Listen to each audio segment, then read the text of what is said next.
Arthur é um rei tirânico que governa o mundo com punho de ferro.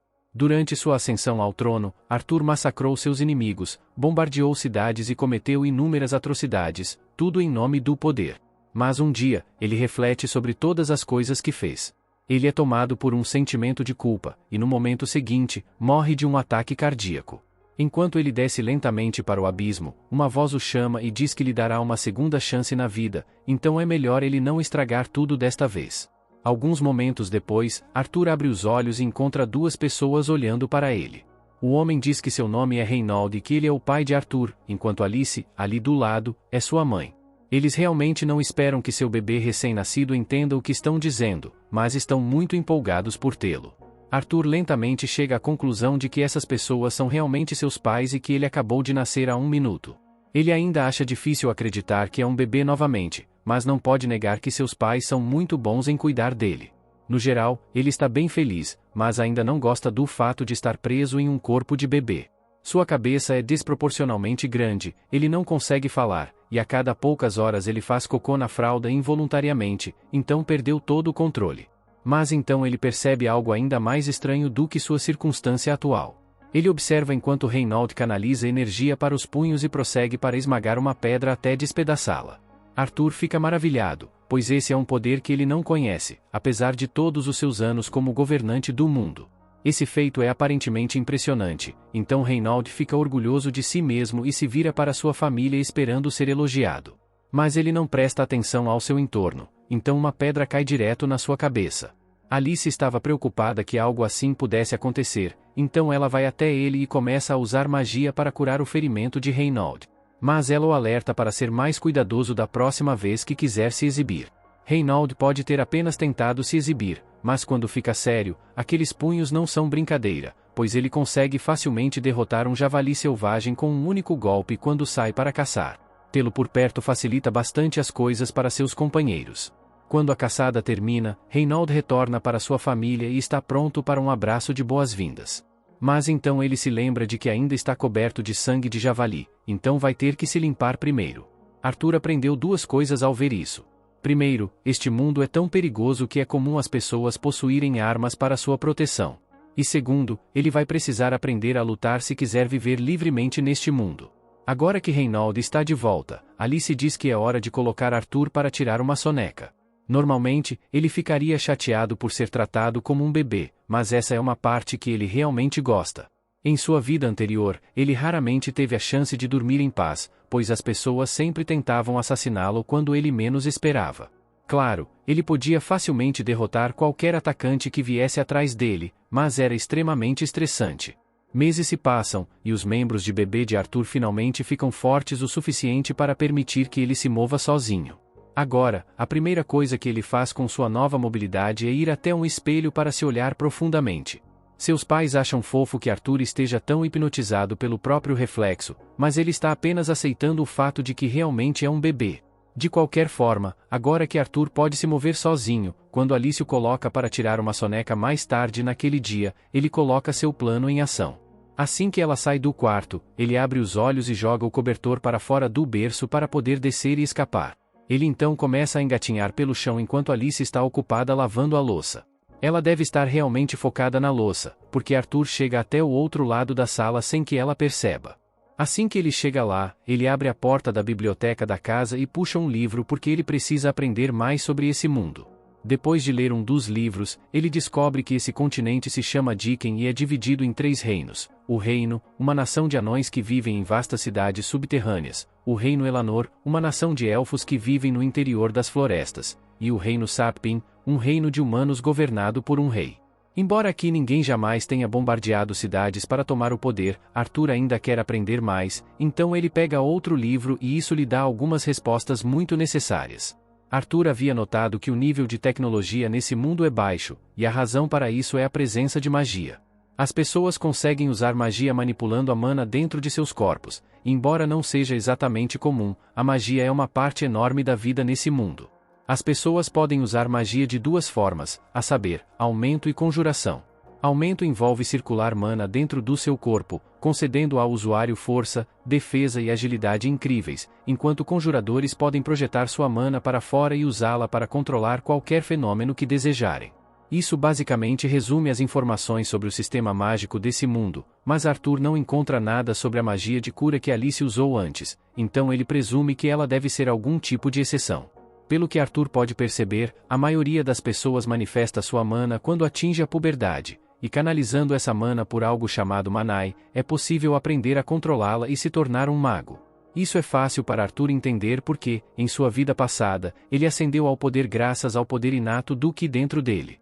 Ele funcionava exatamente da mesma forma que a mana. Então ele tenta focar toda sua energia para ver se consegue gerar uma reação, e com certeza, um núcleo de mana começa a se desenvolver. Esse é um grande passo no desenvolvimento de Arthur. Antes que ele possa continuar o treinamento, Alice finalmente o encontra. Ela estava preocupadíssima desde que descobriu que ele não estava no berço, então está aliviada que ele não tenha se machucado. Mas enquanto ela o segura, percebe que algo está diferente nele. Arthur fica preocupado achando que ela pode ter sentido a mana dentro dele, mas na verdade ela apenas percebeu que Arthur fez cocô de novo. 2 anos se passam e Alice está escrevendo em seu diário um dia. Ela está muito grata por Arthur estar crescendo forte e saudável. Ela está começando a ficar um pouco preocupada porque nunca viu Arthur sorrir, nenhuma vez, desde que nasceu.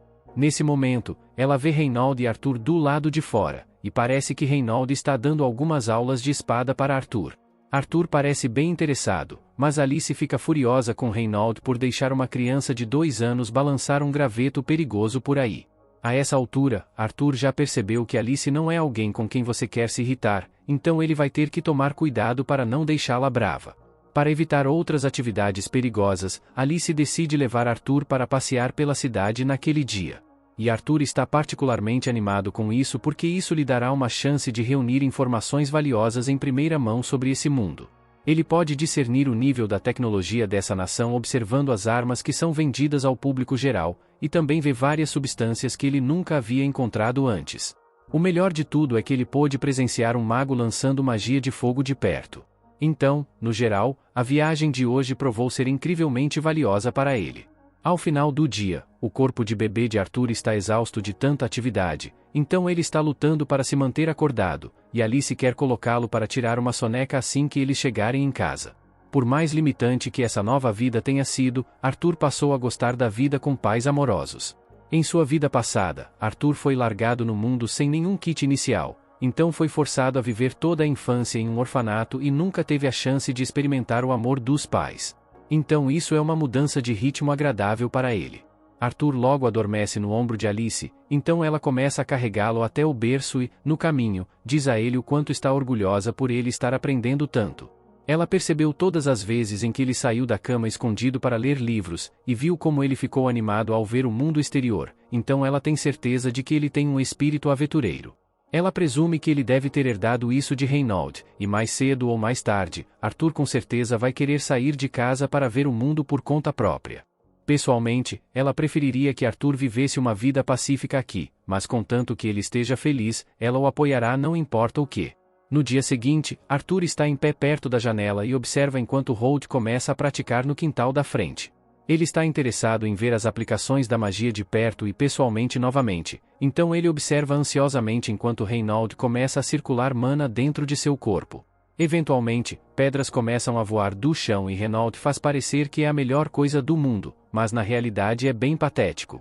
Esse é o limite da habilidade de Reinald quando se trata de conjuração, mas isso porque a especialidade de Reinald é a aumentação, então sua magia é muito mais eficiente quando ele a usa dentro do próprio corpo. Ver o poder de seu pai motiva Arthur a fazer algum treinamento, mas justo quando ele está prestes a descer da mesa, Alice diz a ele que é hora de sua soneca. Arthur ainda não consegue falar, então começa a resmungar enquanto eles passam pela estante, mas Alice diz que ele precisa tirar uma soneca, então não há tempo para livros agora. Normalmente, não haveria nada que Arthur pudesse fazer sobre isso, mas ele recentemente aprendeu uma técnica lendária: fazer beicinho.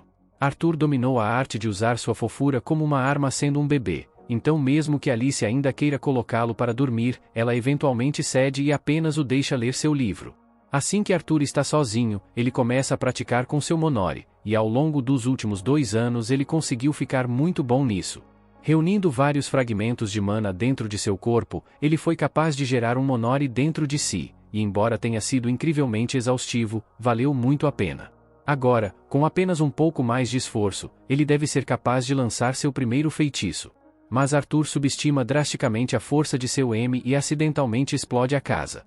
Alice e Reynolds estavam do lado de fora quando a explosão aconteceu, e foi tão enorme que as costas de Reynolds se queimaram muito feio, mas ele e Alice estão bem, de outra forma. No entanto, eles logo percebem que Arthur ainda estava na casa quando ela explodiu, então correm para dentro para verificar se ele ainda está vivo. Não há como um bebê ter sobrevivido a uma explosão daquela magnitude, mas quando Reynolds chega à biblioteca, ele fica chocado ao descobrir que não apenas Arthur está completamente ileso, ele também foi a fonte da explosão. Ele mal tem 3 anos, então não deveria ter sido possível para ele usar magia até ter pelo menos 12, ainda assim Arthur já é praticamente um mestre da mana. Ele fica orgulhosamente de pé e olha para seus pais, mas esquece que a casa está desabando, então quando 2 vigas do telhado caem diretamente sobre ele, ele é completamente pego de surpresa. Ele tenta correr, mas suas pernas de bebê curtas falham com ele, então parece que acabou para ele. Felizmente, tanto Alice quanto Reynolds correm para salvá-lo, e enquanto Alice o protege com seu corpo, Hal usa sua magia para bloquear todos os Deb e salvá-los ambos. Ele fica um pouco chocado, já que essa é a primeira vez que alguém já arriscou a vida para salvá-lo, mas Alice está tão aliviada que ele está bem que ela começa a chorar. Arthur ainda não está acostumado a ter pessoas que se importam com ele assim, então vê-la chorar o faz chorar também. Antes de continuar, quero falar para vocês que tem 3 links na descrição desse vídeo para vocês. O primeiro é um presente especial para o inscrito do canal. O segundo é um link onde você pode encontrar as melhores e mais baratas action figures de animes e o terceiro é o link de um canal de games que eu e um amigo estamos criando. Se puderem se inscrever e dar uma força lá eu agradeço. Se também puderem deixar um valeu demais nos comentários desse vídeo, ajuda muito o canal, então bora continuar o vídeo. Ele nunca poderia ter feito algo assim em sua vida antiga porque esperavam que ele fosse um rei implacável. Em um certo momento, um homem tentou assassinar Arthur. Então, depois que foi capturado, todo o conselho se reuniu e se preparou para sentenciá-lo por seus crimes. E além disso, eles planejam enviar a esposa e o filho do homem para um campo que nunca ouviu falar da Convenção de Genebra. Então eles estão condenados a serem torturados e usados em experimentos, por que não? O homem começa a implorar para que Arthur poupe sua família porque eles não merecem sofrer pelo que ele fez. E como um ato de misericórdia, Arthur decidiu matá-lo ali mesmo. Isso era basicamente uma segunda-feira normal para ele naquela época. Mas agora ele passa suas segundas-feiras treinando com seu pai. Renault quer que Arthur tente treinar com manoplas, mas Arthur já tem uma vida inteira de experiência com espada, então ele não vai trocar sua arma principal. Como Arthur está tão determinado a usar uma espada, Reynolds decide usar uma também. E para tornar as coisas um pouco mais interessantes, ele vai reforçar sua espada com mana. No entanto, para seu total choque, Arthur faz exatamente a mesma coisa e corta a espada de Reynolds com facilidade. Depois de ver isso, Reynolds percebeu que Arthur é talentoso demais para ele treinar. Então ele está pensando em conseguir um professor profissional para ele e entra para conversar com Alice sobre isso. Alice recusa imediatamente a ideia porque não suporta a ideia de mandar Arthur para alguma cidade aleatória só para ele aprender. Eles já haviam conversado sobre isso e Reynolds deveria ensinar Arthur a lutar enquanto ela o ensinaria sobre magia. Mas Renel aponta que Arthur conseguiu cortar sua espada durante o treino mesmo ela estando imbuída com mana. E o garoto ainda é uma criança de colo, pelo amor de Deus. Se ele está fazendo esse tipo de coisa com uma idade tão jovem, então quem sabe do que ele será capaz no futuro. Então Ren acha importante que ele tenha um professor adequado. Alice não pode negar que Arthur é extremamente talentoso, mas ainda odeia a ideia de deixá-lo sozinho em uma escola na cidade. Então ela e Reald começam a discutir sobre isso por alguns minutos porque não conseguem chegar a um acordo. Arthur está ficando cansado de toda a discussão, então ele aponta que eles podem simplesmente ir com ele para a cidade. Assim, ele ainda pode ter um professor e seus pais não precisarão deixá-lo sozinho. Os dois não tinham percebido que isso era uma opção, mas isso resolve todos os seus problemas. Então acham uma ótima ideia. Assim, eles imediatamente começam a fazer os preparativos para a jornada. E no dia seguinte, uma carruagem chega para levá-los à cidade.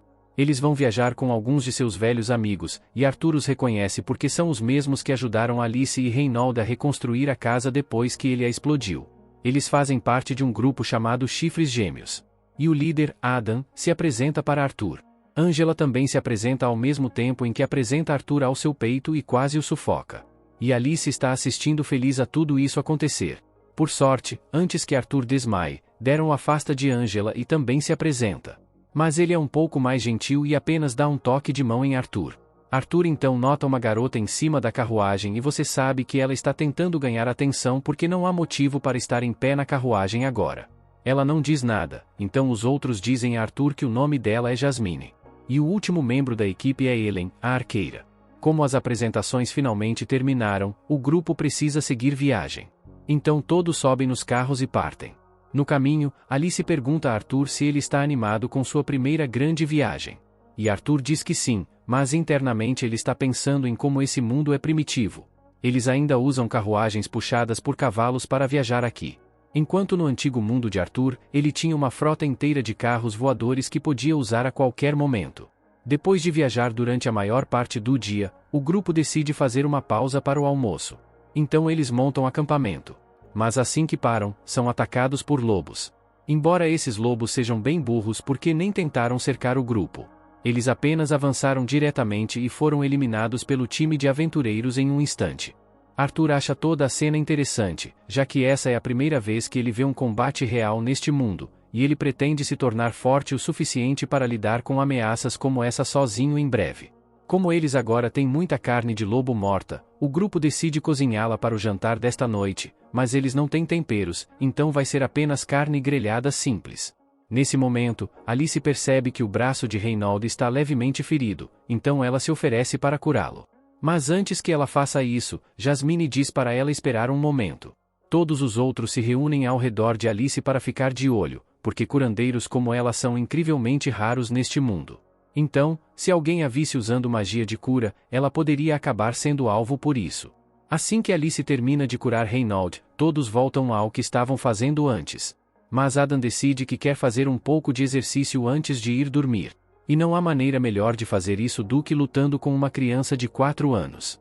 Parece uma atitude cruel, mas Adam ouviu falar sobre o quão forte Arthur é e ele só quer ver por si mesmo. Então isso é apenas uma luta de prática. Adam diz para Arthur se preparar e ele já imbuiu sua lança com mana. Então Arthur faz o mesmo. Quando a luta começa, Arthur canaliza um pouco de magia para os pés. Assim, justo quando está prestes a colidir com Adam, ele desaparece e reaparece atrás dele. Essa teria sido a chance perfeita para Arthur atacar, mas seus pezinhos de criança escorregam no chão. Então ele perde o equilíbrio e Adam tem uma chance de se recuperar. Arthur e Adam então começam a trocar golpes, mas tenho quase certeza de que o orçamento da animação devia estar negativo. De qualquer forma, Arthur é lançado para trás, já que seu corpo de criança é leve demais para acompanhar um aventureiro experiente, então ele é jogado para o ar. Felizmente, os outros o salvam antes que ele atinja o chão, e todos começam a gritar com Adam por quase machucar Arthur. Mas Adam diz que não pôde evitar, porque Arthur era forte demais para ele se conter. Não há como uma criança ser capaz de tanta força. Então ele acha que Reynold deve ter dado a ele algum tipo de treinamento de super soldado. Mas na realidade, ele nunca ensinou Arthur a fazer nenhuma dessas coisas. Ele simplesmente aprendeu sozinho. Nesse momento, Jasmine se aproxima de Arthur e o assusta por acidente. Ela ficou realmente impressionada com a luta de Arthur, então pede para ele ensiná-la a fazer aquilo com a magia nos pés. Arthur esperava manter sua técnica em segredo, já que é algo que ele dominou em sua vida passada. Mas ela não vai aceitar um não como resposta. E pelo olhar em seus olhos, ela vai importuná-lo incansavelmente até que ele ceda. Então ele talvez tenha que ensiná-la eventualmente. Na manhã seguinte, a jornada continua como planejado. E ao longo do caminho, eles fazem algumas pausas para relaxar. Durante essas pausas, Adam dá a Arthur algumas lições básicas de lança e ele ensina ele a usar um arco alguns minutos depois disso. E com apenas algumas lições básicas, ele consegue entender tudo bem rápido. O único conhecimento sobre armas que Arthur tem de sua vida passada é com espadas. Então essas lições são realmente valiosas para ele. E como ele está aprendendo tanto com eles, decide ensinar sua técnica para Jasmine. Afinal, canalizando magia nos pés e usando magia de vento ao mesmo tempo, você consegue aumentar sua velocidade tremendamente. E após demonstrar uma vez, Jasmine consegue replicar perfeitamente. Mais tarde, Arthur está lendo um livro de magia na carruagem, mas por alguma razão Jasmine também está lá apenas o encarando. E não é coincidência, porque ela continua aproveitando cada oportunidade para se aproximar de Arthur. Na manhã seguinte, Jasmine dá uma faca para Arthur como agradecimento por ter ensinado a técnica para ela, e está claro que ela realmente gosta de Arthur, já que geralmente ela não interage com as pessoas de forma intencional. Alguns minutos depois, todos voltam para as carruagens e continuam a jornada. Mas enquanto Arthur está lendo seu livro, a carruagem é subitamente atacada por bandidos. Eles estão sendo atacados por bandidos e a carruagem está completamente cercada. Então, não há para onde ir. O líder dos bandidos ordena que seus homens capturem as mulheres e crianças para que possam ser vendidas como escravas. Então, todos os bandidos avançam e os aventureiros fazem o melhor que podem para contê-los. Em termos de força bruta, os Twin Horns e Reynolds são muito mais fortes do que os bandidos individuais. Mas há muitos para que eles possam derrotar sozinhos. Então, mais cedo ou mais tarde, eles serão dominados. Em certo momento, Reynolds é lançado dentro da carruagem pelo líder dos bandidos e ele está gravemente ferido. Então Alice quer ir curá-lo. No entanto, Reynolds diz para ela ficar longe, porque se os bandidos descobrirem sobre seu poder, então eles começarão a mirá-la. Então, em vez disso, ele pede a Arthur que leve Alice e corra o mais longe possível. Arthur não quer deixar Reynolds para trás, mas Renel diz a ele que Alice está grávida de outra criança. Então proteger ela deve ser uma prioridade máxima. Arthur entende. Quando Reol dá o sinal, ele prepara sua magia para fugir com Alice. E, nesse meio tempo, Reynolds diz que vai conter os bandidos. O líder dos bandidos ordena que seus homens vão atrás de Arthur e Alice, mas Real se recusa a deixar isso acontecer, então ele avança e entra em combate com ele. O líder dos bandidos conseguiu derrubar Reynolds antes, mas desta vez a família de Reynolds está em jogo, então ele não vai cair facilmente. Enquanto Reynolds mantém o líder dos bandidos ocupado, alguns dos bandidos mais insignificantes tentam ir atrás de Arthur e Alice, mas Adam e Jasmine lançam algumas adagas neles e os eliminam para abrir caminho para que Arthur escape com Alice. Todos estão fazendo o melhor que podem para manter os bandidos longe de Arthur e ele está fazendo o melhor que pode para levar Alice em segurança. É honestamente irônico como ele passou sua vida anterior tomando coisas sem se importar com os outros, e agora ele é forçado a fugir para evitar perder alguém precioso para ele. Depois de correr por vários minutos, Arthur acha que eles devem estar longe o suficiente dos bandidos para estarem seguros agora. Mas ele estava errado. Um bandido está observando-os do topo de um penhasco, e esse é capaz de usar magia. Então ele ataca Arthur e Alice com seu feitiço de vento. Arthur não o nota de imediato e, quando percebe, o feitiço já foi lançado. Então a única coisa que Arthur pode fazer é empurrar Alice para fora do caminho e tomar o golpe sozinho. A rajada de vento joga Arthur para trás. Então ele vai cair do penhasco, e com seu corpo de criança pequena, isso é basicamente uma sentença de morte. No entanto, se ele vai morrer, ele não vai sozinho. Então, enquanto está caindo do penhasco, ele pega a faca que ganhou de Jasmine e a lança no bandido mágico. A faca acerta o bandido e a corda se enrola em seu tornozelo. Então Arthur consegue usá-la para puxar o cara junto com ele. Os aventureiros tentam usar sua magia para salvar Arthur, mas ele já caiu longe demais para que possam alcançá-lo. Então Arthur está condenado. Enquanto cai para sua morte inevitável, Arthur olha para sua vida. E, mesmo sabendo que vai morrer, ele está cheio de uma estranha sensação de paz, porque sabe que conseguiu proteger sua preciosa família. Ele finalmente entende por que aquele homem em sua vida passada estava tão desesperado para proteger sua família. Arthur nem sequer pensou duas vezes antes de se sacrificar para salvar Alice. E, embora não se arrependa de suas ações, ele ainda deseja ter sobrevivido para viver com eles um pouco mais. Depois daquela queda mortal, Arthur de alguma forma consegue sair do rio e entrar em uma caverna. No entanto, ele se depara com um monstro aterrorizante e começa a se arrepender de ter vindo aqui em busca de abrigo. Ele tenta atacar o monstro de surpresa para aumentar suas chances de sobrevivência, mas o monstro simplesmente o joga no ar e diz para ele se acalmar. Diz a Arthur que não é mau e só quer ser amigo. Mas da última vez que um estranho me disse isso, eu acabei na traseira de uma van. Então não tenho certeza se Arthur deveria confiar nele. De qualquer forma, ele ainda está gravemente ferido e seus ferimentos não vão se curar a menos que ele coma algo. Então o monstro começa a colher frutas da parede da caverna. Diz a Arthur para comer as frutas, mas ele não confia em frutas aleatórias da parede. Então ele está prestes a se levantar para tentar sair dessa conversando. Mas então seus ferimentos finalmente o alcançam. Quando tenta se levantar, ouve algo estalar e começa a chorar muito. O monstro diz para ele parar de chorar porque é um milagre que ele tenha sobrevivido àquela queda em primeiro lugar. Arthur tem muitas coisas que quer perguntar, mas o monstro diz que não vai responder suas perguntas a menos que ele coma as frutas. Ele ficou hesitante no começo, mas depois de morder a primeira frutinha, Arthur percebe que elas são realmente muito boas. Quando termina de encher a boca, Arthur se vira para o monstro e pergunta se ele sabe alguma coisa sobre a condição atual de seus pais. O monstro explica que não consegue sair desta caverna, então não pode verificar a família de Arthur por ele, mas tem uma habilidade que lhe permite ver a grande distância. Então ele gera uma tela e mostra a Arthur que seus pais derrotaram com sucesso o restante dos bandidos. Isso significa que eles ainda estão vivos e bem. E Arthur não poderia estar mais feliz em ouvir boas notícias assim. Ele agradece ao monstro por deixá-lo saber que seus pais ainda estão bem. E já que Arthur vai ficar preso aqui por um tempo, decide ser amigável com ele. O nome do monstro é Sylvia e ela acaba sendo uma pessoa muito legal. Nos dias seguintes, Arthur ficou aqui, comeu e descansou para que seus ferimentos pudessem cicatrizar. E o tempo todo, Sylvia ficou de olho nele.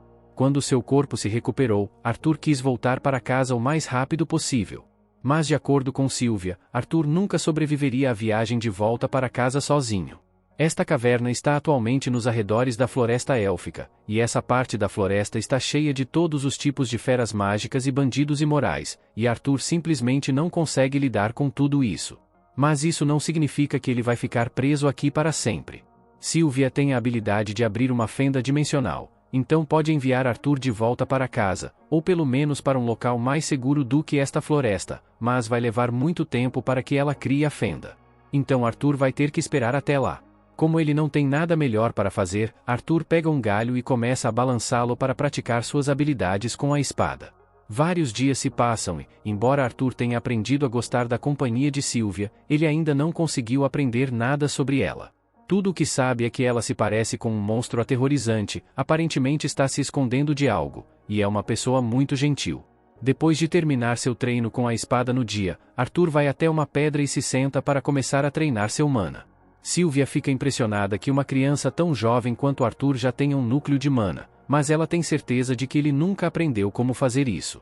Ela estende a mão e uma grande quantidade de mana começa a se acumular nela. Arthur fica maravilhado porque Sylvia está basicamente acumulando mana enquanto lança seu feitiço, e se Arthur conseguir aprender algo assim, ele sem dúvida se tornará incrivelmente forte. Dito isso, antes mesmo de Sylvia se oferecer para ensinar isso a ele, ela pergunta a Arthur o que ele planeja fazer com o poder que vai ganhar ao aprender essa técnica. Arthur nunca tinha realmente pensado nisso antes, mas agora que pensa, ele se lembra de como sua família e amigos quase foram exterminados por causa de alguns bandidos. Então ele diz a Sylvia que usará seu poder para destruir qualquer um que ouse machucar sua família. No entanto, Sylvia não gosta dessa resposta. Então ela dá um peteleco na testa de Arthur e o joga para trás. Diz que nunca ensinaria sua técnica para alguém que pensa assim. Mas Arthur não entende por que ela está tão chateada, já que é perfeitamente natural querer matar seus inimigos. Sylvia quer provar um ponto, então ela levanta o dedo até a cabeça de Arthur e diz que poderia facilmente rachar seu crânio com ele, ou poderia tocá-lo gentilmente. Ela pergunta a Arthur qual ele preferiria, e Arthur obviamente não quer morrer, então diz que preferiria o toque gentil. É fácil deixar suas ações serem guiadas pela raiva e pelo ódio. Mas uma vez que você cede, sua vida se tornará um ciclo vazio e interminável de ódio. Ela não quer que Arthur desperdice sua vida assim. Então ela pergunta a ele mais uma vez, o que você fará com o poder? Arthur pensa sobre isso novamente, mas desta vez ele se concentra nos sorrisos brilhantes das pessoas próximas a ele. Então ele responde que quer usar seu poder para proteger as pessoas com quem se importa. E Sylvia gosta muito mais dessa resposta. Enquanto isso, do lado de fora da caverna, um monstro que se parece muito com Sylvia parece estar rastreando-a e está muito perto de encontrá-la. De volta ao antigo mundo de Arthur, ele era o rei, mas isso não significava que ele detinha todo o poder. As pessoas que realmente estavam no comando eram os senadores. Então Arthur era basicamente apenas um agente de guerra, convocado sempre que os senadores precisavam que ele cometesse atos de violência indescritíveis, mas ele nunca gostou de viver dessa forma. De volta ao presente, Sylvia está ensinando Arthur a usar sua técnica. E depois de mostrar como se faz, ela pede para que ele tente por si mesmo. Arthur começa a condensar o mana no ar ao redor. E quando ele pega o jeito, consegue usar esse mana para se fortalecer. Ele já consegue sentir a diferença em sua força, então corre até Sylvia para agradecê-la por ensiná-lo. No entanto, Sylvia de repente sente alguém se aproximando, então ela empurra Arthur para uma pilha de pedras e diz a ele para ficar quieto. Arthur não tem ideia do que está acontecendo, então dá uma olhada para fora da pilha de pedras e vê outro monstro que se parece exatamente com Sylvia. Sylvia parece saber quem ele é, e ela está surpresa que ele conseguiu encontrá-la aqui. Mas o segundo monstro não quer perder tempo, então exige que Sylvia vá com ele. No entanto, Sylvia diz não, então ele imediatamente começa a atacar. Arthur quer ajudar Sylvia, mas ouve a voz dela em sua cabeça dizendo para não se preocupar com ela. O outro monstro tenta convencer Sylvia a cooperar com ele, porque senão ele terá que matá-la. Mas Sylvia prefere morrer a ouvi-lo. Então ela começa a concentrar seu mana e revela sua verdadeira forma. Acontece que Sylvia é um dragão, e nessa forma ela é capaz de usar muito mais poder do que antes. Ela dispara um enorme ataque contra o outro monstro, e ele bloqueia. Mas ele diz que ela está sendo tola porque, no estado atual de seu corpo, ela não conseguirá sobreviver usando tanto poder. Sylvia está bem ciente de que provavelmente morrerá por causa disso, mas ela não se importa porque viveu uma vida longa e feliz. Ela consegue empurrar o outro monstro contra uma parede, mas ele ainda não está fora da luta. Então ele se levanta e começa a lançar vários ataques contra Sylvia. Ela sofre muitos danos com esses ataques, mas no momento ela está mais preocupada com Arthur do que consigo mesma, porque a luta está ficando perigosamente próxima do lugar onde ela o escondeu. O outro monstro lança mais um ataque contra ela, e ela não pode desviar, pois isso atingiria Arthur. Então ela usa toda a extensão de seu poder para interceptar o ataque e parar o tempo temporariamente. Enquanto o tempo está parado, ela diz a Arthur para sair de seu esconderijo. Arthur faz o que ela diz, já que parece seguro, e ele gostaria de fazer perguntas sobre tudo o que está acontecendo, especialmente o fato de que ela é um dragão. Mas não há tempo para isso. O poder de parar o tempo dela não vai durar muito mais. Então ela precisa tirar Arthur dali o mais rápido possível. Ela abre a fenda dimensional que vinha preparando, mas devido aos seus ferimentos e ao fato de que não teve tempo para terminar adequadamente o feitiço, o portal está conectado ao meio do nada, em vez da casa de Arthur. Ela estava tentando evitar enviá-lo para a floresta, já que seria perigoso, mas agora não tem escolha. De qualquer forma, ela está confiante de que Arthur pode sobreviver por conta própria e encontrar o caminho de volta para casa com a técnica que ela ensinou. Então ela não está mais preocupada com a segurança dele. Ela pergunta mais uma vez o que ele pretende fazer com seu poder. E, sem hesitar, Arthur responde dizendo que usará apenas para proteger sua família. Então Sylvia fica satisfeita por saber que ele não usará seu poder por razões egoístas. Antes que ele parta, há algumas coisas que ela quer dar a ele. Então ela forma um ovo e uma pena na frente de Arthur. Ela pede que ele enrole o ovo na pena e o valorize bem. E como um presente final de despedida, ela imprime sua vontade no corpo de Arthur na forma de uma marca em seus braços. Arthur fica confuso com o fato de que, de repente, ganhou tatuagens de mangas completas, mas Sylvia não tem forças para explicar isso. Ela diz a ele que um dia descobrirá como usá-las, mas, infelizmente, ela não estará mais lá para ensiná-lo. Ela também pede desculpas a Arthur porque, na verdade, ela poderia tê-lo teleportado de volta para sua família quando ele chegou aqui, mas estava se divertindo tanto com sua presença que não queria que isso terminasse. E agora ela acabou colocando-o em perigo por causa de sua decisão egoísta. Arthur se sente péssimo porque sabe que não tem poder para salvar Sylvia de morrer aqui, mesmo depois de tudo o que ela lhe ensinou. Ele não se importa se ela é um dragão ou um monstro. Para ele, ela é um membro precioso da sua família. Ele diz a ela que a considera como uma mãe, mas Sylvia o lembra de que ele já tem uma mãe, então Arthur diz que ela pode ser sua avó. Sylvia não esperava que ele dissesse isso, mas ela realmente gosta da ideia de ser chamada de avó. Então ela pede para Arthur dizer isso mais uma vez e ele faz isso alegremente. Sylvia está muito triste por não poder ver Arthur novamente, mas eles estão ficando sem tempo, então ela o empurra gentilmente para que ele atravesse o portal. Arthur entende, então pega os presentes que ela lhe deu e atravessa. Mas, no último segundo, ele muda de ideia e começa a tentar convencer Sylvia a ir com ele, mas ela não pode fazer isso, então ela fecha o portal e envia Arthur embora. O tempo retoma e Sylvia é atingida pela explosão do outro monstro e os danos parecem fatais. Ela colapsa no chão, mas o monstro não está convencido de que ela está morta porque sabe que ela é poderosa demais para ser derrotada por uma explosão como essa. No entanto, ele baixa a guarda enquanto se aproxima do corpo imóvel dela. E assim que ele está ao alcance, Sylvia usa toda a sua energia restante para disparar uma explosão que o incinera junto com tudo em um raio de 1 metro. Enquanto Arthur está sendo teleportado, ele ouve uma mensagem final de Sylvia. Ela pergunta se ele se lembra do que ela disse antes sobre a maneira certa de usar o poder, e Arthur se lembra, mas ainda está muito triste com o que aconteceu. Sylvia diz a ele que o mundo é um lugar triste, então coisas assim vão acontecer de tempos em tempos, mas é por isso que Arthur precisa mudá-lo para melhor. Arthur protesta e diz a ela que não há como ele conseguir fazer algo assim. Mas ela não espera que ele mude o mundo imediatamente. Ele pode fazer isso um passo de cada vez. Afinal, essa não é a primeira vez que ele assume o controle do mundo. Sylvia está ciente da vida passada de Arthur como rei. E embora ela não concorde com a forma como ele governou naquela época, ela tem certeza de que, contanto que Arthur não se deixe consumir pelo ódio, ele se tornará um grande rei que tornará o mundo um lugar melhor. Algum tempo depois, Arthur acorda no chão e jura que cumprirá o pedido de Sylvia. Mas antes disso, ele precisa encontrar uma maneira de sair desta floresta. Depois de ser teleportado para a floresta élfica, Arthur começa sua jornada para voltar para casa. Mas enquanto ele está andando, de repente ouve um grito de gelar o sangue vindo do outro lado da floresta. Parece que está vindo de uma garotinha. Então ele imediatamente reúne Mana e seus pés e começa a correr para verificar. Ele pula em uma árvore alta para ter um bom ponto de observação. E uma vez lá em cima, ele pode ver claramente um grupo de bandidos sequestrando uma garotinha.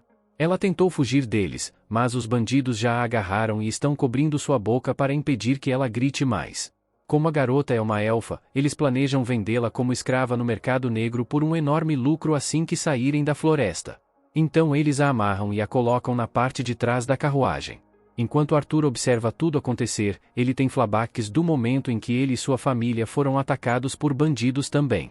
Ele se lembra de ouvir os bandidos mencionarem algo sobre manter ele e as mulheres do grupo vivos para que pudessem ser vendidos como escravos depois. E isso o deixa realmente irritado. O primeiro pensamento que lhe vem à mente é que ele deveria massacrar todos os bandidos por cometerem um crime tão hediondo. Mas ele se lembra do que Sylvia lhe disse sobre controlar sua raiva. Então ele tira um momento para pensar e se acalmar. Ele percebe que se atacasse agora colocaria a vida da garota em perigo. Então ele decide ser paciente e esperar a chance certa para atacar. Todos os bandidos entram na carruagem para começar a sair da floresta, e Arthur os segue de perto pelas sombras. Ao anoitecer, os bandidos são forçados a fazer uma pausa e montar acampamento, já que não podem viajar no escuro. E Arthur está contemplando se deveria continuar seguindo-os até chegarem a uma cidade humana ou atacá-los agora. Mas então ele ouve o bandido falando sobre como sua raça favorita são os elfos. Então Arthur percebe que não pode arriscar deixar a garota sozinha com eles por mais tempo. No entanto, ele ainda precisa esperar escurecer antes de agir.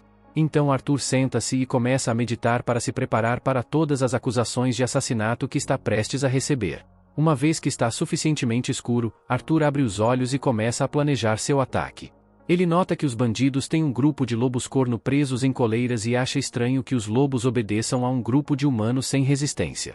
Ele olha mais de perto e percebe que eles estão usando coleiras mágicas para forçá-los a obedecer. E ele pode usar isso a seu favor, então joga algumas pedras nos lobos para agitá-los. Os bandidos ouvem seus lobos uivando e o líder ordena que um de seus homens vá calar esses malditos lobos. O bandido imediatamente se levanta e chuta um dos lobos no pescoço para fazê-lo parar de latir. E no segundo em que o bandido está distraído, Arthur aproveita a oportunidade. Ele invoca uma monoblade antes de pular atrás do bandido. E em poucos segundos, o bandido já foi cortado até a morte. Arthur então pega a arma do bandido e, quando o outro vem verificar o que está acontecendo, Arthur pula em suas costas e corta sua garganta. Já são 2 bandidos mortos, mas o corpo de Arthur já está ficando exausto, então ele precisa terminar isso rapidamente. Nesse momento, outro bandido vem ver por que os outros 2 estão demorando tanto. Então Arthur tenta matar esse também rapidamente, mas infelizmente ele erra os órgãos vitais. Então o sujeito grita e alerta os outros bandidos sobre a presença de Arthur.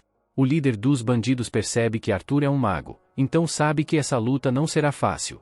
Mas ele também não quer matar Arthur, porque vender um mago no mercado negro renderia ainda mais dinheiro do que a garota elfa. O líder dos bandidos começa a canalizar magia em seus braços e ataca Arthur. Então Arthur pula para trás e tenta contra-atacar com um chute, mas o líder consegue desviar. Arthur tenta pegá-lo desprevenido jogando sua faca contra ele, mas o bandido a pega e a usa contra ele. Como resultado, Arthur é derrubado no chão e o bandido o levanta pelos tornozelos para zombar dele. Ele diz a Arthur que ele não é páreo para um adulto em termos de força, e Arthur percebe que o bandido está certo. Então ele decide atacar com sua magia em vez disso. Ele lança uma bola de fogo bem no joelho do bandido. E enquanto ele grita de dor, Arthur o apunhala na cabeça com sua faca. Agora só falta terminar o bandido que Arthur feriu anteriormente. E assim que ele está morto, Arthur vai verificar a garota na carruagem. A garota esteve vendada o tempo todo e não faz ideia do que está acontecendo. Então Arthur diz a ela que já cuidou de todos os bandidos e que ela está segura agora. O nome dela é Tessia, enquanto Arthur a leva para fora da carruagem, diz que ela pode ir para casa. Mas Tessia de repente percebe um pouco de sangue na mão de Arthur e fica muito preocupada com ele. Arthur percebe que é normal que crianças fiquem horrorizadas ao ver sangue. Então talvez não seja uma boa ideia deixá-la ver todos os corpos mortos no chão. Ele pede para Tessia esperar aqui por 1 minuto e vai cobrir todos os corpos dos bandidos com uma lona. Ela pergunta a Arthur o que aconteceu com as pessoas que a sequestraram e Arthur não quer admitir que as matou. Então ele apenas diz que eles se meteram em um pequeno acidente, então não vão mais incomodá-la. A garota parece não ter mais perguntas.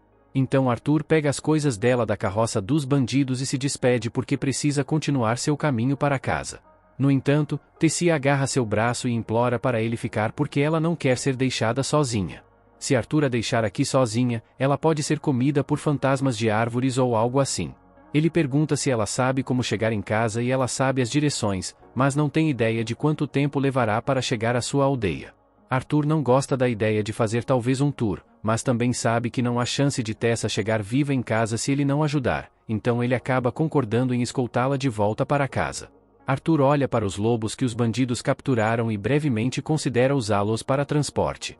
Mas ele não tem ideia de como manter o controle sobre um lobo, então quer apenas deixá-los para trás. No entanto, Tessie diz que eles deveriam pelo menos remover os colares mágicos dos lobos para que eles possam retornar à floresta. Arthur a avisa que os lobos podem atacar uma vez que ela remova os colares, mas ela acha que ficará bem, já que não fez nada para irritá-los. E como residente desta floresta, é seu trabalho cuidar das criaturas que vivem aqui. Ela eventualmente remove os colares dos lobos, e de fato, os lobos voltam pacificamente para a floresta. Na manhã seguinte, Arthur e Tessia começam a caminhar na direção da aldeia élfica. Depois de um tempo, fazem uma pausa para comer. Arthur prepara um pequeno ensopado e diz que ela tem que comer porque precisará de energia para a longa jornada à frente. Tessia acha que o ensopado tem um cheiro estranho, mas Arthur não é exatamente um chefe de classe mundial.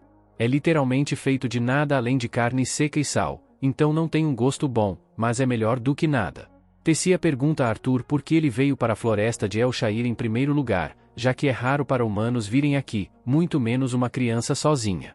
Então Arthur explica como ele se separou de sua família e acabou aqui. Enquanto estão no assunto, Arthur pergunta a Tessia como é viver no reino de Eleanor e ela absolutamente adora viver lá. Todos os seus pais estão frequentemente ocupados com o trabalho, então ela passa a maior parte do tempo com seu servo e seu avô. Eles continuam a jornada, mas como Tessia não sabe quão longe está sua aldeia, é difícil calcular quanto tempo essa jornada levará. E para piorar as coisas, aqueles lobos que Tessia libertou o seguem há um tempo. Então Arthur realmente gostaria de ter apenas matado eles desde o início. Naquela noite, Arthur decide montar guarda fora da tenda para garantir que os lobos não ataquem ele e Tessia enquanto estão dormindo. Mas depois de um tempo, Tessa coloca a cabeça para fora e pede para Arthur vir para a cama. Arthur diz a ela que não está com sono, então vai montar guarda aqui fora. Mas ela está muito assustada para ficar sozinha, então implora para que ele entre na tenda com ela. Arthur eventualmente cede, então decide apenas manter vigília de dentro da tenda pelo bem de Tessie. Ela está tentando fingir que não está com medo, mas também exige que Arthur fique ao seu lado o tempo todo. Antes de ir dormir, ela quer aprender um pouco sobre o reino humano, então pergunta a Arthur se é verdade que todos os humanos são pervertidos que casam com várias esposas. Arthur fica surpreso ao ouvir Tessia dizer isso e pergunta onde ela ouviu isso. Então ela explica que seu avô lhe contou. Arthur não pode negar que pessoas assim existem, especialmente na família Grarit. Mas, na maioria das vezes, os humanos são pessoas modestas. Tessia acredita em Arthur, então se vira e adormece imediatamente. Os lobos não atacaram, então pela manhã Arthur e Tessia se levantaram e continuaram sua jornada. Tessia realmente tem se aproximado de Arthur nos últimos dias. E agora que ela teve a chance de esquecer os traficantes de escravos, ela parece muito mais feliz. Embora ela ainda seja bem inútil quando se trata de habilidades de sobrevivência, porque ela nem consegue atravessar um riacho sozinha. Então Arthur tem que carregá-la.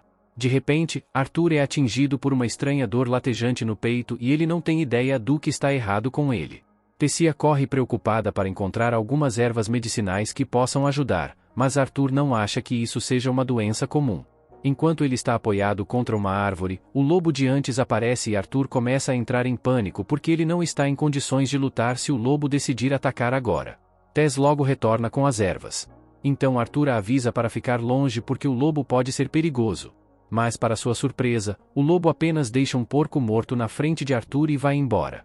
Arthur fica confuso com o que acabou de acontecer, mas Tessia assume que o lobo estava tentando agradecê-lo pela ajuda anterior.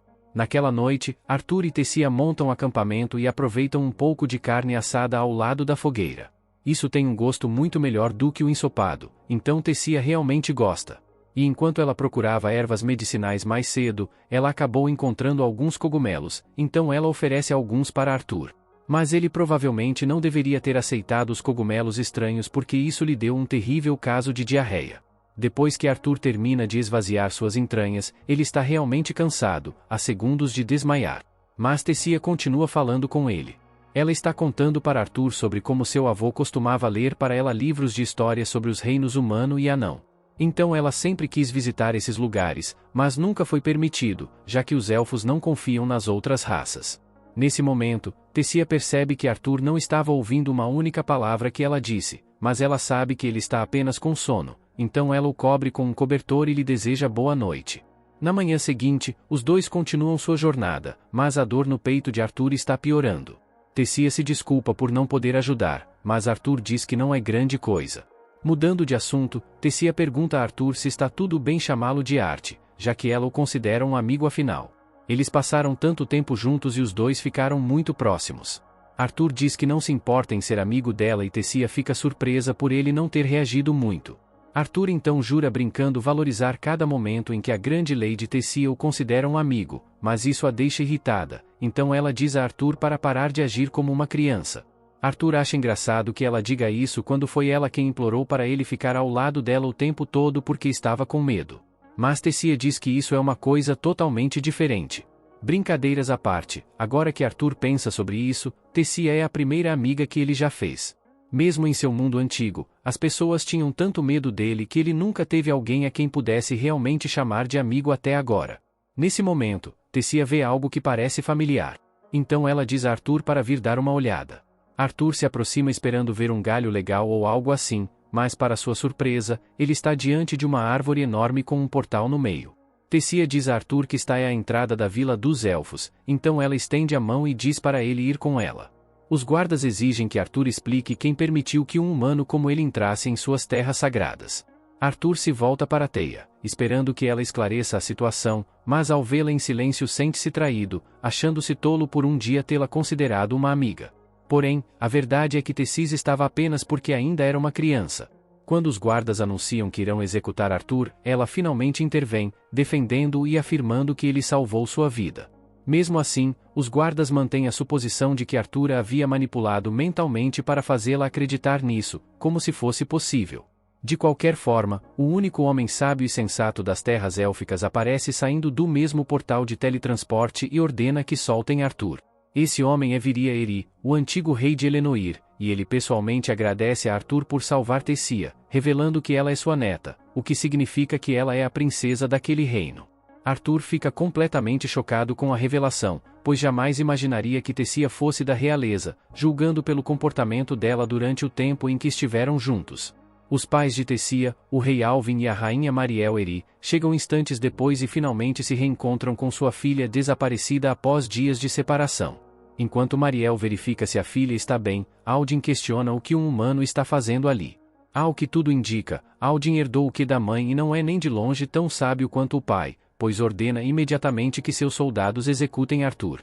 Viria intervém mais uma vez, declarando que foi ele quem ordenou aos guardas que se contivessem. Ele explica a Aldo que Arthur salvou a preciosa Teia, mesmo sendo considerado um bárbaro humano. Tessia reforça as palavras do avô, implorando ao pai que não machuque seu amigo e até sugere que o convidem para o castelo. A ideia de um humano pisar no castelo claramente faz algo em hesitar, mas Tessia não espera a resposta e vai direto até Arthur, dizendo que se ele aceitar ir com ela, os chefes reais farão seus petiscos favoritos. Sim, esse tipo de suborno só funciona com crianças pequenas. Bem, Arthur tecnicamente ainda é uma criança, então tudo bem. Aldin não quer contrariar sua filha de personalidade forte, então acaba concordando.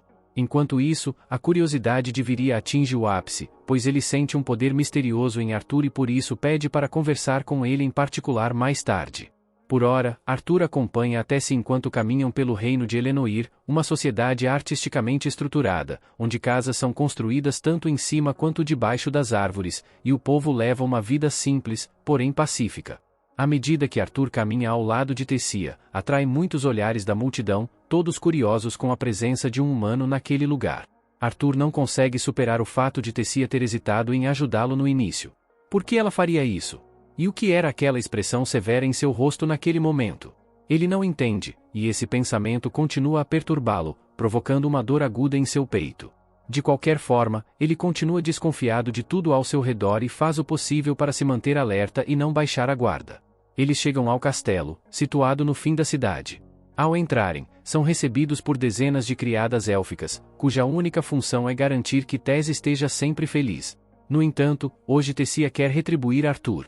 Ela ordena que todas suas criadas ofereçam a ele a melhor hospitalidade possível, dizendo que ele salvou sua vida. Ao ver a relutância delas, Tia assegura que Arthur é um dos raros humanos verdadeiramente bons de coração. Em seguida, ela se volta para Arthur e pergunta o que ele gostaria de fazer: comer petiscos, brincar, almoçar ou talvez se refrescar.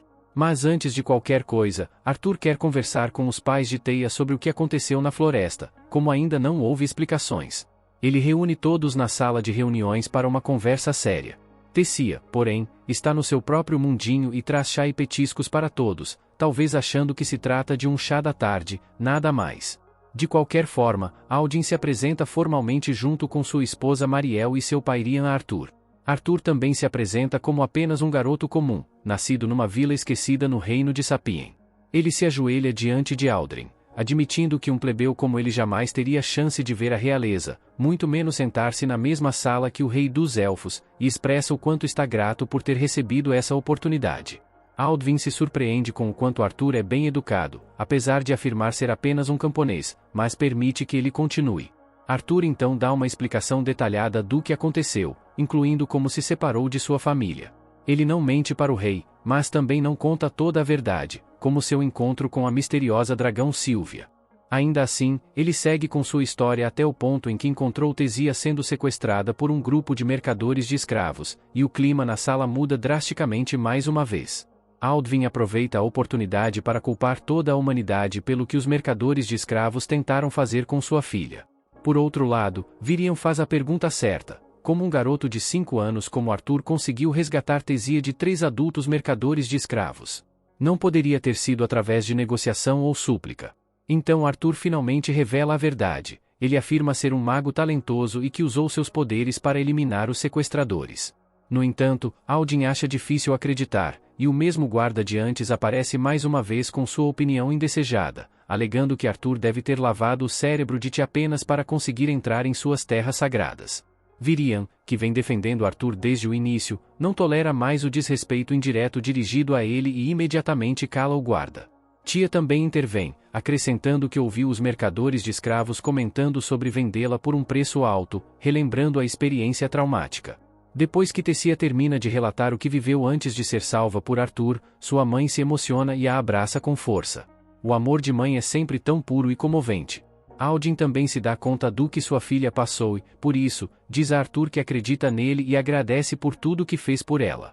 Depois de explicar como conheceu Tessia, Arthur vai direto ao ponto pelo qual pediu aquela conversa. Ele diz que também está separado de sua família e que tudo o que mais deseja no momento é se reunir com seus pais em Sapien. Aldin não acredita no que ouve. Arthur está mesmo pedindo que elfos ajudem humanos que eles consideram bárbaros. Aldin insiste que não há chance de oferecer ajuda a humanos e que Arthur precisa entender que deve encontrar seu próprio caminho de volta para casa. Mas Arthur, sempre inteligente, logo pensa em uma forma de argumentar. Ele lembra a Aldin de tudo o que fez por sua família e sua cidade, e diz que se não retribuírem ajuda depois de tudo que ele fez, então eles também são bárbaros e não têm direito algum de chamarem os humanos assim, já que estão se comportando da mesma maneira. Virian olha para Aldvin com uma expressão que diz claramente: você foi pego. Ele declara que Aldvin caiu na própria armadilha. Tessia também se posiciona ao lado do pai, olhando diretamente para ele, esperando para ver qual decisão ele tomará. Aldrin, sem escapatória, concorda em ajudar Arthur, mas o informa que o único portal de teletransporte que leva a Sapen só pode ser aberto uma vez a cada 7 anos. Após uma reunião entre os 3 líderes, eles o usaram recentemente, então a próxima abertura será apenas em 5 anos. Arthur não tem esse tempo. Ele não pode esperar 5 anos para reencontrar sua família. Aldin percebe isso e diz que enviará soldados para escoltá-lo de volta. Assim, a jornada começará no dia seguinte. Arthur se sente mais aliviado ao ouvir isso. No entanto, sua mana começa a doer novamente.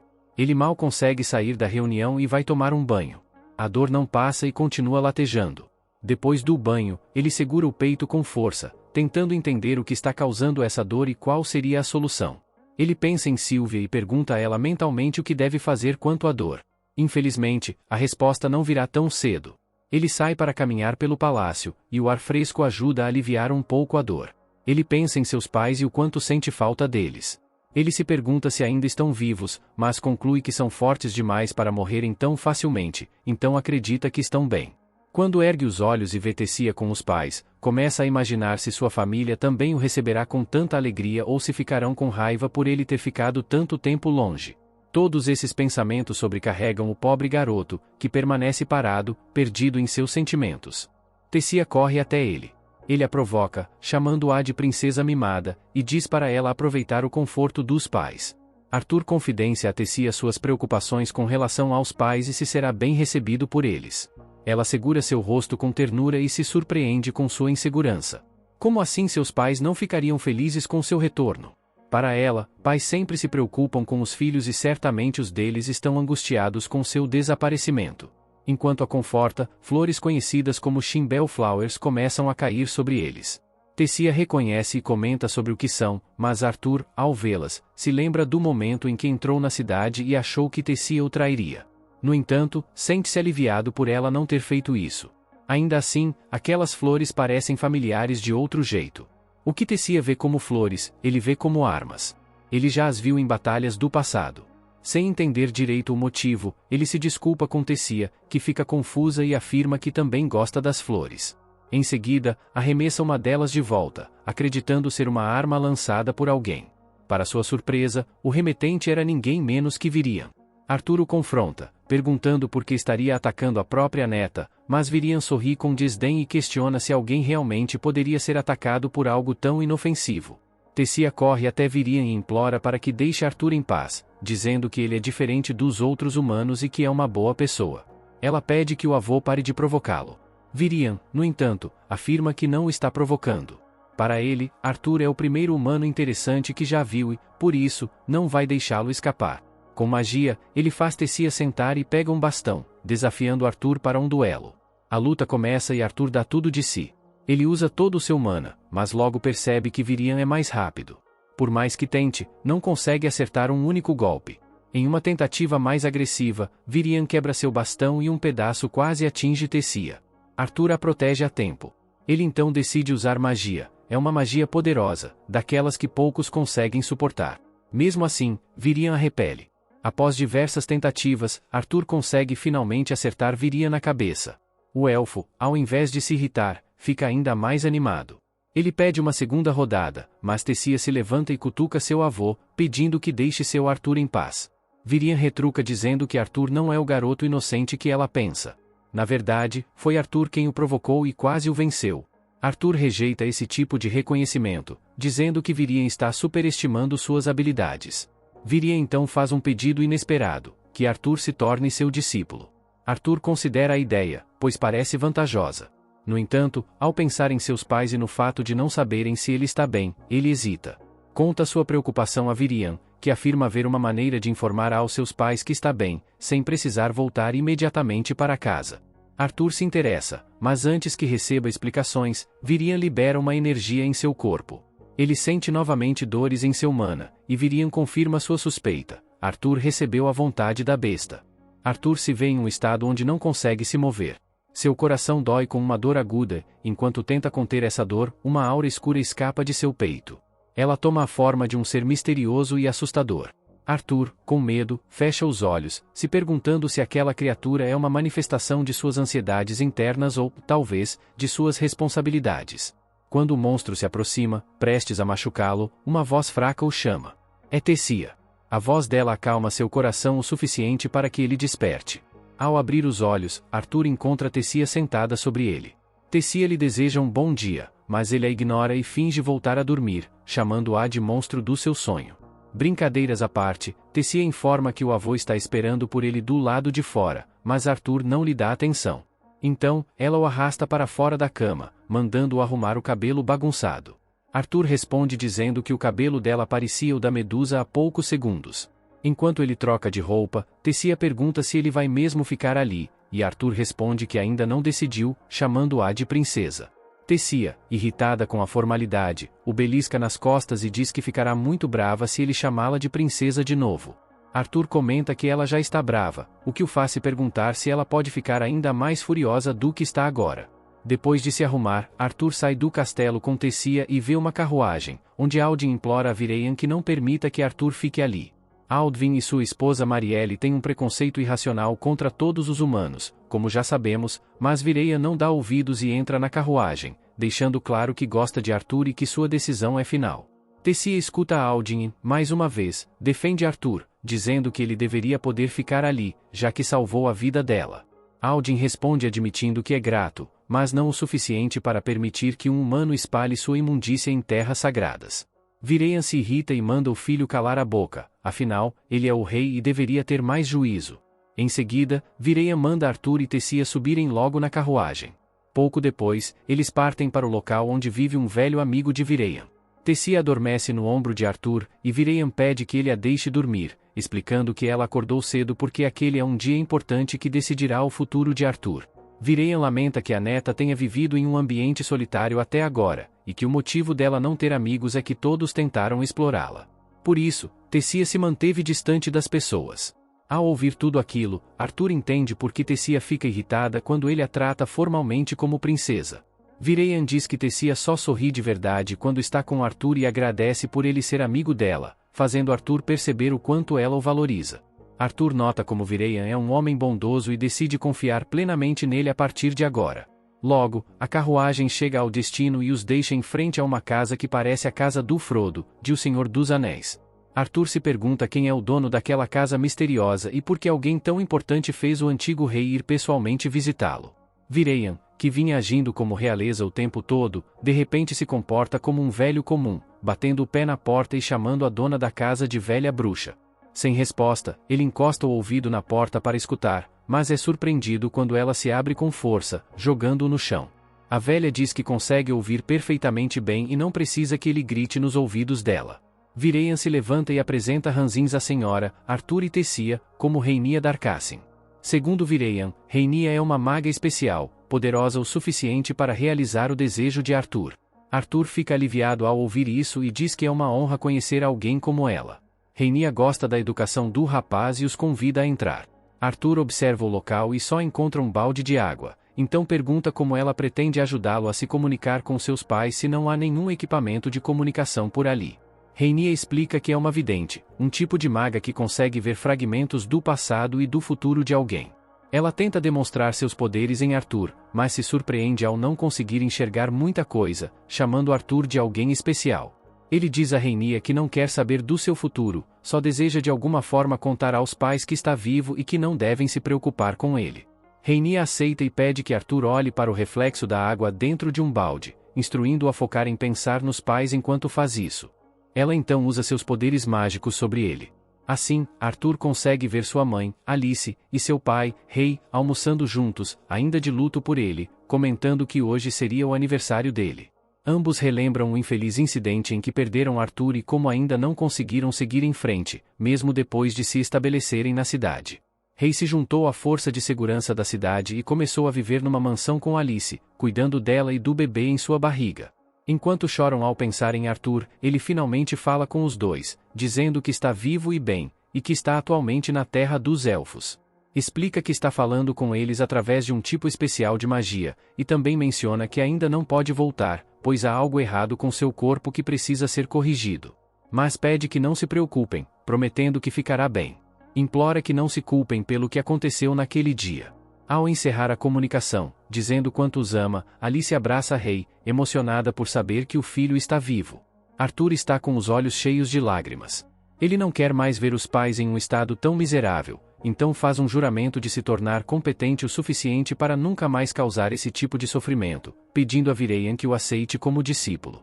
Mas sua determinação em treinar não é facilmente aceita, considerando que Aldin e Mariel não estão de acordo com a ideia de ele permanecer com eles. Um humano na cidade é motivo de tensão, não de celebração. Vireian e Tessia vão se reunir novamente com Aldin. Tessia tenta convencer o pai, dizendo que o garoto que estão rejeitando salvou sua vida 2 vezes. Se insistirem em não aceitá-lo, estarão criando o precedente de que os elfos retribuem o bem com o mal. Aldin não se importa com isso. Seu dever é proteger o interesse do seu povo, e ele teme que os cidadãos não aceitem Arthur. Vireian também intervém. Ele nunca teve um discípulo antes, então diz a Aldin que, se está pedindo Arthur como discípulo, é porque confia que o garoto é bom. Sem ter muita escolha, por causa do carinho pelo pai e pela filha, Aldin aceita deixar Arthur ficar, mas ainda tem uma preocupação: se o povo aceitará Arthur. Ele pergunta a Vireian quem assumirá a responsabilidade se algo der errado. Vireian nem pensa 2 vezes antes de aceitar levar a culpa. Aldin e Mariel saem para receber Arthur. Aldin se coloca diante de Arthur, admitindo que foi duro quando ele chegou à cidade, e que a culpa não é dele, mas da forma como os humanos são vistos. Arthur percebe a mudança óbvia de atitude. O mesmo Aldin que odiava sua presença agora o recebe de bom grado. De fato, Aldin ama sua família e fará qualquer coisa para vê-los felizes. Ele aperta a mão de Arthur em boas-vindas. Mas Tessia tem uma ideia melhor. Ela desafia o pai, dizendo que, se ele realmente está feliz com a presença de Arthur, então deve permitir que ela o leve à cidade para mostrar tudo a ele. Aldin já não tem mais nada a perder, pois a notícia da estadia prolongada de Arthur já se espalhou. Então, ele permite. Feliz, Tessia puxa Arthur pela mão e o leva para a cidade. Ela mostra as pessoas interessantes ao redor. É a primeira vez que Arthur vê a cidade dos elfos, e ele fica admirado com a aparência dessa espécie. Tessia menciona uma grande loja que vende lanches e frutas e o arrasta para lá, para que possam vencer a multidão. Enquanto a seguem, um jovem elfo esbarra nele de propósito. Sempre respeitoso, Arthur nem liga por ter sido empurrado. Ele apenas se desculpa e tenta seguir em frente. Mas o garoto o encara com desprezo. Ele comenta que Arthur o contaminou com seu corpo humano e diz que, não importa se Vireian quer Arthur na cidade, ele nunca será aceito por ser humano. Normalmente, Arthur não pensaria em agir como Alice numa situação assim, mas aprendeu a ser brincalhão com Tessia, e essa é uma boa oportunidade para demonstrar isso. O garoto olha para Tessia e diz que estar com Arthur só manchará sua reputação. Ele se apresenta como Fratraivar, revelando que é um nobre, e se oferece para acompanhar Tessia até em casa. Tessia o repreende imediatamente, dizendo que seu comportamento foi inadequado, mas ela não sabe que Arthur tem algo melhor em mente. Ele se curva sarcasticamente diante de Fratra e propositalmente erra o nome da família, chamando-o de Vissura, em vez de, o que soa como uma ofensa. Tessia percebe a provocação e ri, mas Fratra entende o sarcasmo também. Não querendo perder a pose de grande nobre, ele desafia Arthur para um duelo. Desafiar alguém para um duelo naquela cidade não é algo comum. Todos os adultos param para observar a situação. Se Arthur recusar o duelo, isso significará que perdeu e desonrará tanto Vireian quanto a família real. Por isso, ele aceita, mesmo com Tessia tentando convencê-lo de que não é necessário. Fratra pede que Tessia seja juíza, e o desafio começa. Fratra avança com arrogância para enfrentá-lo, mas Arthur o derruba com apenas um golpe. O garoto orgulhoso cai no chão com os olhos virando. Tessia não se surpreende, ela já havia avisado Fratra de que a pessoa contra quem ele iria lutar não era fraca. E como ele não escutou, que agora aproveite as consequências. Ela puxa Arthur e diz para ele correr. Ele foge com ela alegremente. Com o tempo, Arthur vai se familiarizando com Tessia e aproveita sua companhia. Eles saem juntos, comem juntos e até estudam juntos. Sempre que algum elfo tenta intimidá-lo, Tessia aparece imediatamente para protegê-lo. Após um de seus passeios diários, ela se apoia no corrimão e conversa com ele. Seu treinamento começa no dia seguinte, e ela pergunta o que ele sente a respeito. Arthur parece preocupado com algo, e ela insiste em saber o que o incomoda e se ele ainda quer fazer o treinamento. Ele se lembra de uma conversa que teve com Vireyan mais cedo. Na conversa, Vireyan lembrou que Arthur está em uma terra estrangeira, sem família nem amigos para apoiá-lo. Não tem em quem confiar. Ainda assim, Arthur tomou a decisão de permanecer ali e aprender. Vireyan alertou que o treinamento não seria fácil, mas sim mais difícil do que tudo que já enfrentou. No entanto, se ele permanecesse e aprendesse, apesar das dificuldades, seu futuro estaria garantido. Vireyan lhe deu outra chance de desistir e perguntou se ele estava realmente interessado. Arthur confirmou que estava. Então, Vireyan ordenou que ele ignorasse a dor em seu núcleo de mana por enquanto. Nesse momento, Arthur olha para Tessia com empolgação. Ele diz que está ansioso para o treinamento do dia seguinte. Revela que já passou por muitas dificuldades e lutou ao lado de seu pai. Sabe que nada do que viveu se compara ao que está prestes a enfrentar agora, mas está determinado a continuar firme e acredita que ficará mais forte. Tessia estende a mão e diz que também dará o seu melhor. Ele pergunta: dar o melhor em quê? E ela revela que fará sempre o seu melhor para que ele não fique mais forte do que ela, e para que possa competir com ele. Vamos ver, pensa ele. No dia seguinte, o treinamento começa. Ele se posiciona diante de Vireyan, que o introduz ao que será a nova fase de sua vida. Ao iniciar o treinamento, Arthur pensa: a vida no reino élfico é mais rápida que a vida fora daqui. Em poucos dias, aprendeu muito e está evoluindo. Aceitou ficar ali porque sabe que foi a melhor decisão e está assumindo o controle de seu futuro. Ele diz a si mesmo que, mesmo sem saber o que vai passar nesse reino desconhecido, tem certeza de que seu futuro será brilhante. Desejo a ele tudo de bom nesse futuro, e estou ansioso para ver o que o aguarda. Vários dias se passam, e até mesmo Tessia aprende a usar sua mana. Uma manhã, ela vai acordar Arthur na cama, mas ele não desperta. Então, ela usa mana para acordá-lo. Ele desperta gritando com ela, perguntando por que não podia tê-lo acordado de forma mais suave. Tessia e Arthur saem para fora quando percebem que Vinny está indo a uma reunião. Enquanto Arthur se pergunta sobre o que se trata essa reunião, Tessia chama sua atenção e revela que preparou um hambúrguer para ele. Mas, antes que ele possa reagir, ela deixa claro que ele deve agradecê-la adequadamente pelo esforço. Arthur, no entanto, enquanto devora o hambúrguer, brinca dizendo que está mais ou menos, provocando Tessia de propósito e deixando-a irritada. Após o café da manhã, eles vão juntos ao campo de treinamento, onde começam a lutar corpo a corpo sob a supervisão de Vireya. Depois de um tempo, Venice entrega espadas de madeira, aumentando a intensidade do treino. Arthur volta a provocar Tessia, chamando-a de princesinha bonitinha, e ela responde que vai espancá-lo para que aprenda a lição. Conforme se acostumam a treinar com espadas de madeira, Vireyan decide levar o treinamento ao próximo nível. Quando terminam a luta, ele os reúne para discutir magia. Segundo Vireyan, uma vez que uma pessoa desbloqueia a mana neste mundo, ela pode ganhar afinidade com um dos 4 elementos: fogo, água, vento ou terra. O elemento com o qual alguém ressoa depende, em parte, da sua raça.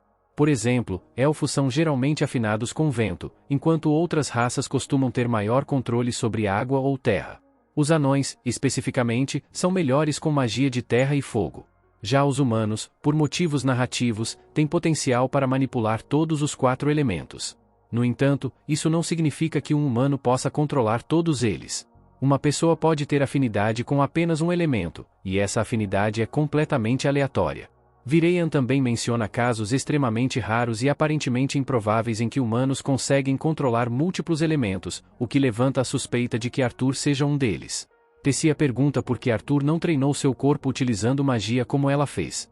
Vireyan explica que Arthur é fraco demais para isso, pois seu núcleo de mana contém uma vontade de besta que está desequilibrando a relação entre seu corpo físico e sua magia, o que causa as dores no peito.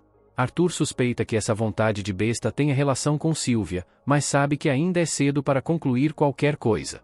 Vireyan diz que, para tratar esse problema, é necessário entender completamente o que está acontecendo dentro de Arthur. Tessia brinca perguntando se ele sente dor toda vez que ela o atinge durante o treinamento, e ele admite que ela bate forte mesmo. Arthur então explica por que Tessia ficou mais forte de repente, ou pelo menos quase tão forte quanto ele. Os elfos despertam sua mana por volta dos 10 anos, e Tessia, que tem 9, acabou de despertar. Ela inclusive destruiu seu quarto enquanto dormia. Isso lembra Arthur de quando ele próprio despertou sua mana e explodiu a casa dos pais quando ainda era um bebê. Para desenvolver ainda mais o talento de Tessia, ela começou a treinar ao lado de Arthur. Um dia, durante o treinamento, Virian decide que é hora de Arthur despertar sua vontade de besta. Para incentivá-lo a dar esse passo difícil, Virian diz que, se o ritual for bem sucedido, Arthur não sentirá mais dor e se tornará um verdadeiro domador de bestas. Intrigado, Arthur senta para que Virian conduza o ritual. Virian explica que primeiro precisa acender uma chama no núcleo de mana de Arthur, garantindo que ele sentirá apenas um calor por dentro. Virian transfere sua própria mana para Arthur, mas algo inesperado acontece. Arthur grita de dor e libera toda sua mana interna, jogando Virian e Tessia para longe. Ao fim do ritual, Arthur cai inconsciente. Assim que entende o que aconteceu, Virian leva Arthur de volta ao castelo e permanece ao seu lado até que ele acorde. Depois de se certificar de que Arthur está bem, Virian pergunta se ele conhece a vontade de besta dentro dele. Arthur responde vagamente que era a vontade de um dragão.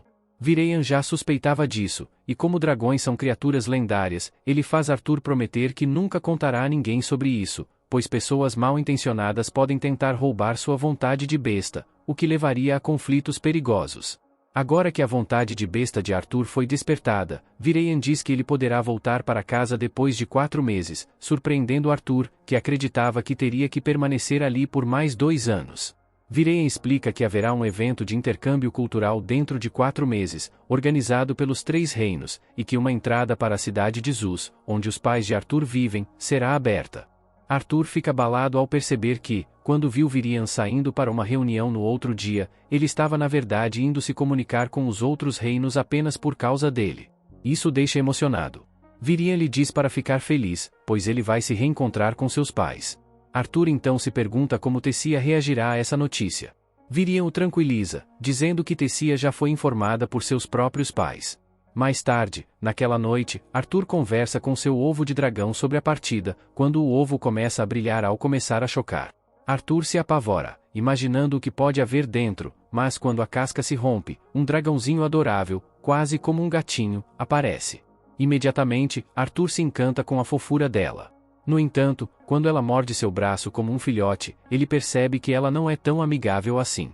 Na verdade, a mordida foi para lançar um selo nele, e agora Arthur finalmente pode ouvi-la, embora o que ela diga seja um monte de sons confusos. Ainda assim, ele se alegra por poder ouvir sua voz. Ele a chama de Sylvie, em homenagem à sua mãe, Sylvia, e se pergunta qual é o significado do selo em seu braço. De qualquer forma, ele mal acredita que se tornou pai com apenas 8 anos. A chegada do novo mascote é surpreendente, e a expectativa sobre como o resto da comunidade reagirá a essa novidade, especialmente Tessia, por causa de sua personalidade alegre, é grande. Na manhã seguinte, Tessia chega como de costume para acordar Arthur. Como ele dorme profundamente, seu toque leve não surte efeito. Ela então remove o cobertor e vê a criatura estranha. Seu grito é tão alto que acorda Arthur, mas, ao contrário do que se esperaria, não é um grito de medo. Tessia está entusiasmada com a nova criatura. Ela a pega no colo e a acaricia como um bebê. Juntos vão até o campo de treinamento para encontrar Virian. No caminho, Tessia tenta fazer Sylvie gostar dela e ir até ela, mas Sylvie, ou melhor, a fera, só prefere seu mestre. Quando chegam ao campo de treinamento, Virian não se surpreende. Ele pergunta se aquela criatura é resultado da assimilação da vontade da besta, e Arthur confirma. Ao olhar para Sylvie, Arthur pensa no quanto ela pode se sentir rejeitada pela sociedade. Mesmo sem ele dizer nada, Virian percebe sua preocupação e o tranquiliza, dizendo que não haverá problema. Ninguém acreditaria que se trata de um dragão de verdade, então podem apenas dizer que é uma besta mágica especial. O treino daquele dia começa oficialmente, e Virian explica que, agora que Arthur despertou sua mana bestial, ele deve treiná-la também. E qual a melhor forma de treinar do que um duelo físico? Virian se transforma em sua besta espiritual. A criatura é aterradora, o som, a energia e até a luz sombria que emana dela intimidam as crianças. Para piorar, Virian manda Arthur enfrentá-lo. Arthur mal consegue vê-la e desiste rapidamente, admitindo a derrota. Virian volta à sua forma de elfo e explica que a criatura se chama Pantera Sombria, uma besta que usa som e luz de forma tão furtiva que se torna praticamente invisível. Apesar de poderosa, ela consome muita energia. Como já terminou de bully com Arthur, Virian pega um bastão para treinarem como pessoas normais. Dias se passam. Depois, semanas, talvez até meses. Arthur treina sua vontade bestial e sua mana. Ele se fortalece e finalmente é capaz de enfrentar a Pantera Sombria.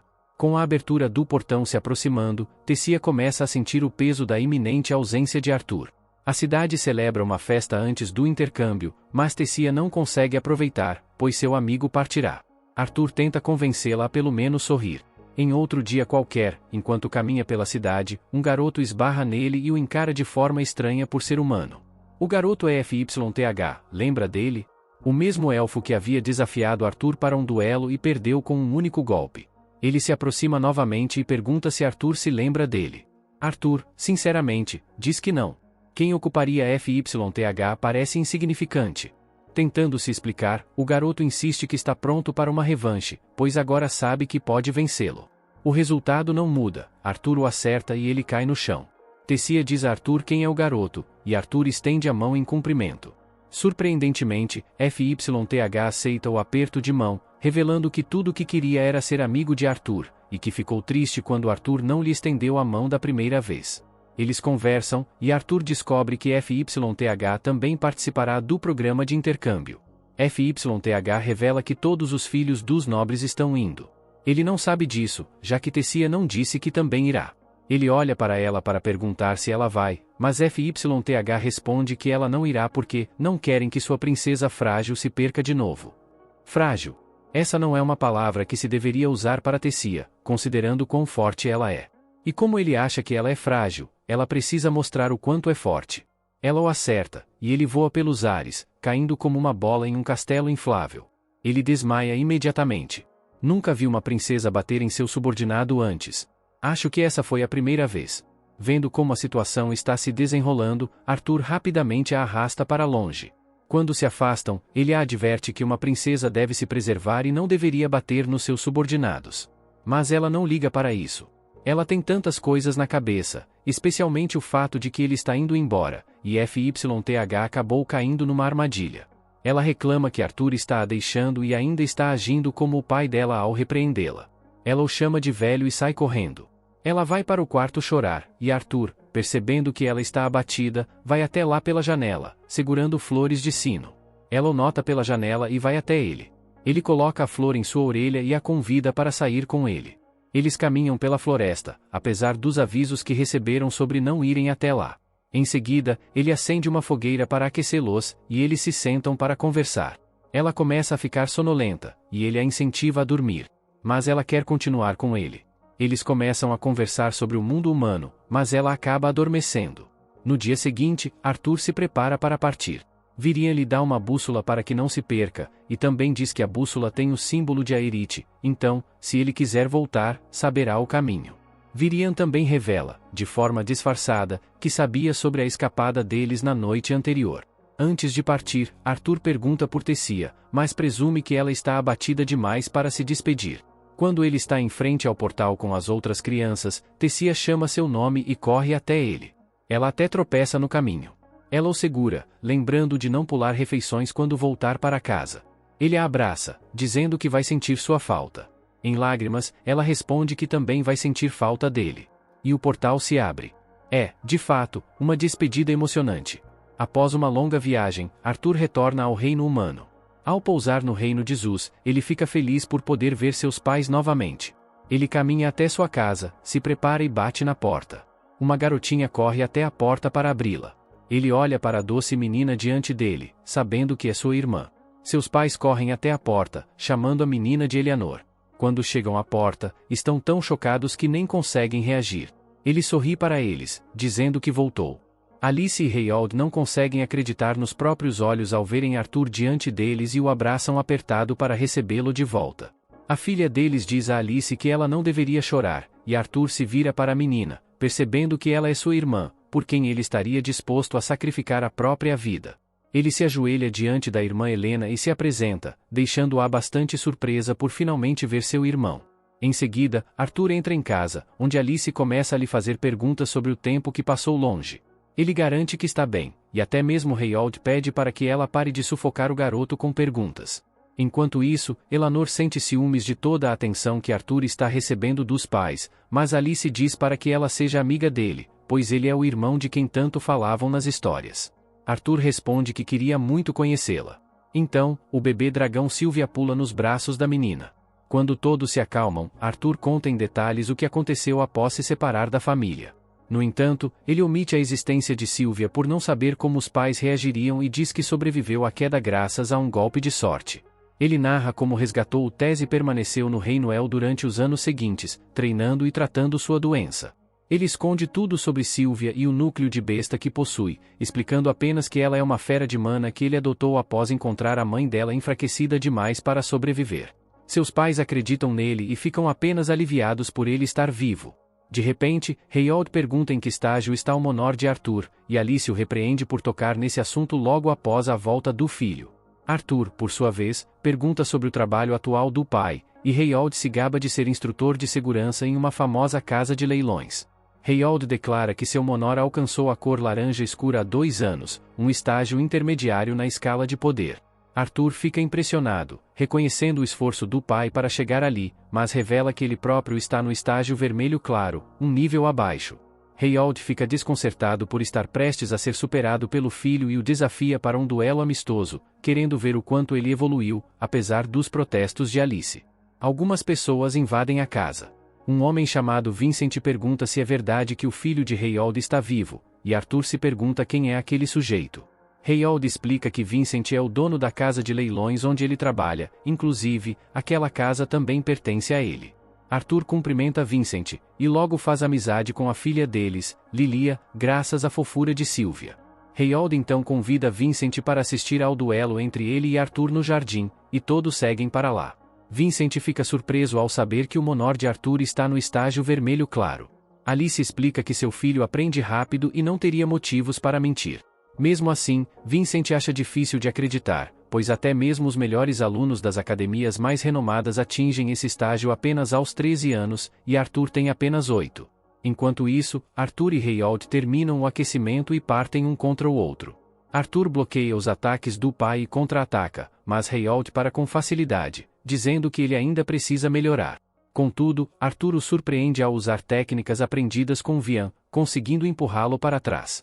Harold admite estar impressionado, mas avisa que não vai dar outra chance, agora ele vai lutar a sério. Ele concentra a mana no punho, transformando-a em fogo, o que deixa Arthur surpreso. Nesse mundo, todo usuário de mana nasce com um elemento específico. Para conjuradores, identificar e usar esse elemento é fácil. Mas para aumentadores como Harold, é necessário muita prática e percepção para alcançar esse nível. De repente Reinal cobre o corpo inteiro com sua mana flamejante parte para cima de Arthur que só consegue se defender sendo empurrado para trás. Arthur pensa em como em sua vida passada usava um poder chamado Kai que funcionava basicamente como mana mas permitia ao usuário escolher o elemento desejado. Ele acredita que por ter nascido sem um elemento específico nesta vida pode usar todos eles graças ao treinamento acumulado em suas 2 existências. Com isso acredita ter o necessário para derrotar Harold. Ele reúne mana nos punhos que passam a emitir um brilho dourado que surpreende a todos. Arthur corre até o pai e bloqueia seus punhos flamejantes com a aura dourada que emana de suas mãos. O choque da colisão entre os dois gera uma onda de impacto que os afasta. Reinald então ataca com mais agressividade e acerta um golpe sólido. Arthur corre novamente para cima do pai, lembrando como usou sua maestria em Kai durante os treinos com Vian, que melhorou muito seus resultados. Ele dominou o elemento fogo rapidamente e por isso o velho elfo decidiu levá-lo um passo além. Agora, relembrando o treinamento, Arthur libera novamente a aura dourada e a transforma em eletricidade. Os raios liberados do corpo de Arthur incendiaram a grama e Harold só conseguiu encará-lo perplexo ao perceber que Arthur havia dominado a forma superior da magia do fogo. Arthur então lhe disse que era cedo demais para se surpreender, pois ele ainda tinha mais truques. De repente usou magia da água, manipulando a água da fonte para atacar Harold. Todos ficaram chocados ao vê-lo usar 2 tipos de magia ao mesmo tempo. E Reinald conseguiu desviar do ataque pelas costas. Em seguida Arthur cancelou seus feitiços e Reinald o abraçou imediatamente. Disse estar orgulhoso e perguntou quando ele aprendeu aquilo. Arthur respondeu que havia aprendido recentemente, mas ainda não dominava bem a água, enquanto Alice e Helena tratavam aquilo como algo normal. Vincent e sua esposa ficaram sem palavras, convencidos de que Arthur era um gênio. Logo depois, todos voltaram para dentro da casa e se sentaram à mesa, onde Vincent comentou que o futuro de Arthur era brilhante. Harold concordou dizendo que sabia disso desde que Arthur despertou seu maná aos 3 anos e destruiu a casa no processo. Vincent surpreendeu ao ouvir isso e enquanto Reynolds orgulhoso caiu junto com sua cadeira de repente Vincent levantou e sugeriu que mandassem Arthur para a Academia Zirus. Reynolds ficou surpreso e perguntou se ele tinha certeza, pois a Academia Zirus era a melhor escola de magos do continente. A esposa de Vincent concordou totalmente, dizendo que os pais de Arthur não precisariam se preocupar com as despesas pois eles queriam patrocinar a educação dele esperando se beneficiar disso no futuro. Alice ficou nervosa ao ouvir a proposta e comentou que nem sabiam se a academia aceitaria seu filho, mas Vincent respondeu com confiança que conhecia o diretor da academia e poderia dar um jeito nisso. De repente Arthur falou que como o assunto dizia a respeito diretamente a ele, deveria ter voz na decisão. Disse que havia acabado de se reunir com a família e não queria se afastar tão cedo. Vincent entendeu seus motivos, e então Arthur se despediu, dizendo que estava cansado após o combate. Ele entrou na casa, mas Lily o seguiu, encantada desde que viu seu poder. Ela o avisou que estava indo na direção errada e pediu que a seguisse, pois o levaria a um lugar melhor. Levou Arthur até a cozinha no porão, onde começou a conversar alegremente com os criados, pedindo pratos de carne deliciosos. A velha empregada comentou que Lilia deveria cuidar da dieta, pois havia ganhado peso, e Lilia retrucou mandando que não comentassem sobre isso. Arthur ficou surpreso ao ver esse lado de Lilia, já que ela quase não falava até então. Uma das criadas contou que ela sempre ia lá comer quando estava estressada. Arthur perguntou o motivo, e a criada explicou que Lilia e seus pais esperavam que ela despertasse como maga, o que era uma pressão enorme. À noite, Alice e Harold foram até o quarto de Arthur para conversar mais. Disseram que estavam muito felizes com seu retorno e que também estavam muito orgulhosos. Afirmaram que ele se tornaria um grande mago. Arthur quis contar algo, mas eles o interromperam, dizendo que poderiam conversar sobre isso no dia seguinte. Então desejaram-lhe boa noite e o deixaram dormir. Na manhã seguinte, Arthur correu para o salão assim que acordou, pois alguns velhos amigos estavam lá para vê-lo. Eram os membros do grupo de seus pais, que ficaram muito felizes ao vê-lo de volta. A mamãe Angela o abraçou com tanta força que ele mal conseguia respirar. Depois, ele trocou um toque de mãos com o tanque Adam, e Ellen começou a discutir, como sempre, mesmo enquanto davam boas-vindas a Arthur. De repente, Jasmine começou a revistá-lo sem motivo aparente, só porque queria tocá-lo. Depois o abraçou, pedindo perdão e dizendo que tudo era culpa dela. Após esse reencontro emocionante, o grupo começou a contar a Arthur sobre as missões recentes em lugares distantes, e como de costume, continuaram discutindo por bobagens. Ao ouvi-los, Arthur percebeu que havia muito sobre aquele mundo que ele ainda não conhecia, e que se tornar aventureiro poderia ser uma boa forma de aprender. No entanto, ao olhar para sua família, sentiu que ainda não estava pronto para deixá-los novamente. Alguns dias se passam e vemos Arthur em seu quarto, trabalhando para dominar sua vontade bestial, e é então que ele descobre algo insano que lhe permite pausar o tempo. Mas o problema é que ele só consegue congelar as coisas por alguns segundos, e toda vez que faz isso, ele fica completamente exausto. Ele começa a questionar se forçar-se tanto por um poder que nem entende totalmente vale a pena, mas então se lembra exatamente por que está fazendo isso, para proteger as pessoas que ama. Essa é toda a motivação de que ele precisa, então continua se esforçando. Porém, antes de mais nada, ele percebe que Cilly está com um cheiro absolutamente horrível, então ele a pega e vai para o banho. Ela não é fã de ser lavada, mas Arthur não vai deixar que ela estrague esse lugar bonito com um mau cheiro.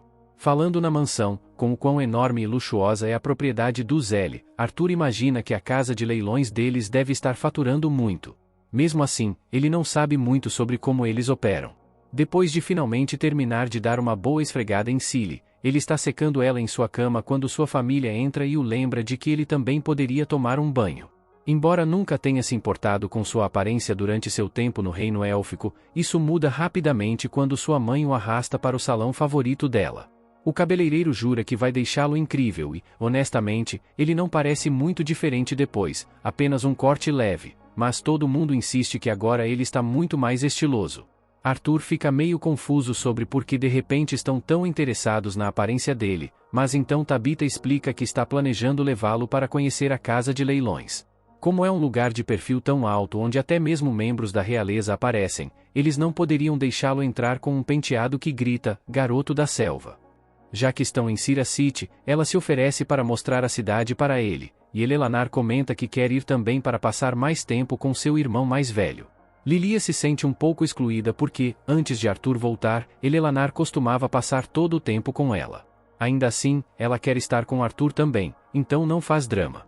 Todos acabam passando o dia juntos, rindo e jogando um jogo de argolas perto de uma estátua. Mas, do nada, um grupo de caras joga uma argola na cabeça de Arthur e vai embora como se nada tivesse acontecido. Arthur fica encarando, completamente surpreso, então pergunta a Lilia o que foi aquilo, já que aqueles caras parecem arrogantes demais. Ela diz que são estudantes da Academia Cyrus e, graças aos uniformes, as pessoas por aqui os tratam como se fossem nobreza. Arthur fica sinceramente decepcionado porque achava que conseguiria evitar esse tipo de arrogância na cidade, mas por enquanto decide deixar pra lá. Pouco tempo depois, Arthur sente uma energia estranha vindo de uma loja próxima, então vai dar uma olhada. Seus pais explicam que é uma loja de núcleos bestiais. Arthur fica completamente surpreso porque nem sabia que era possível comprar ou vender núcleos bestiais. No reino élfico, esse tipo de coisa simplesmente não existia, mas aparentemente, aqui no mundo humano, é super normal.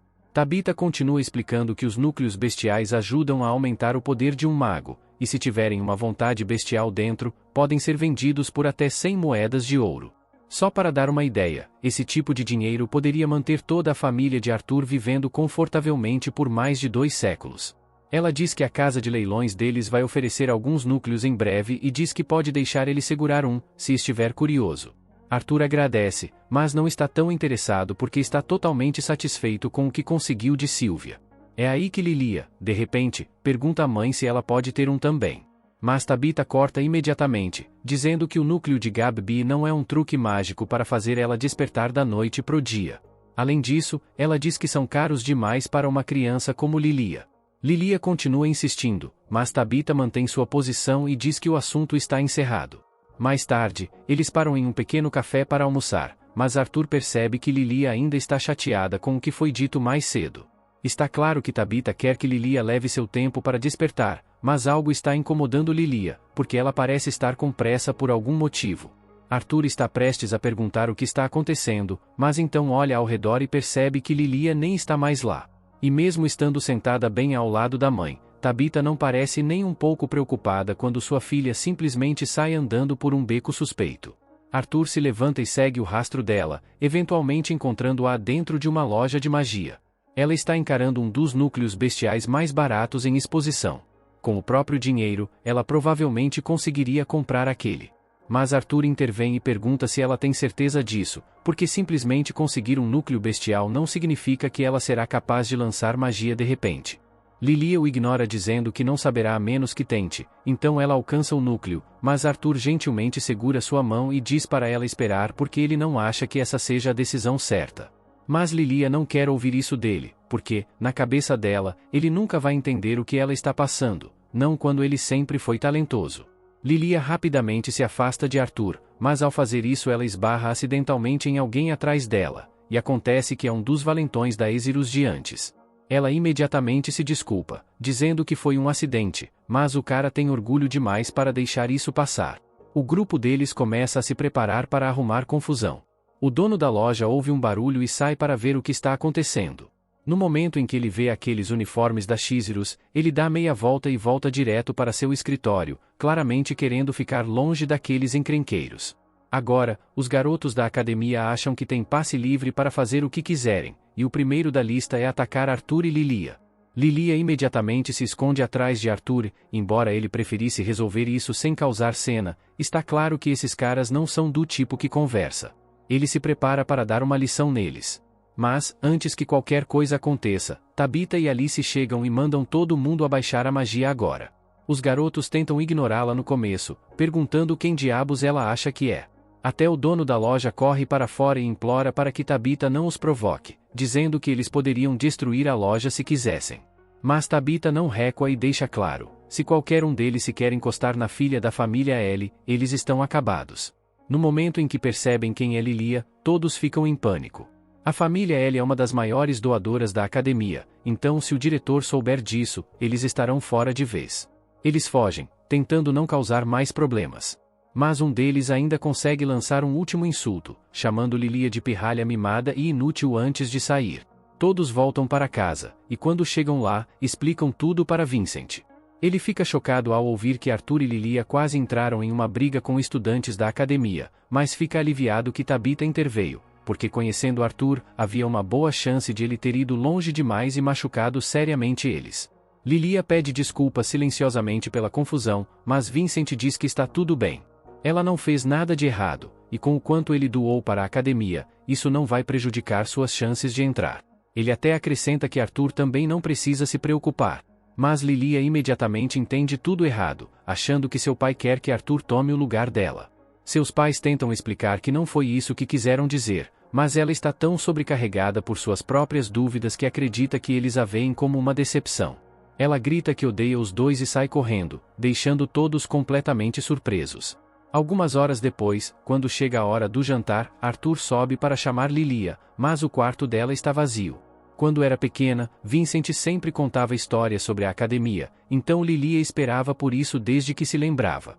Essa empolgação acabou virando impaciência, mas ela não podia se inscrever até que sua mana despertasse, e está demorando mais do que todos esperavam.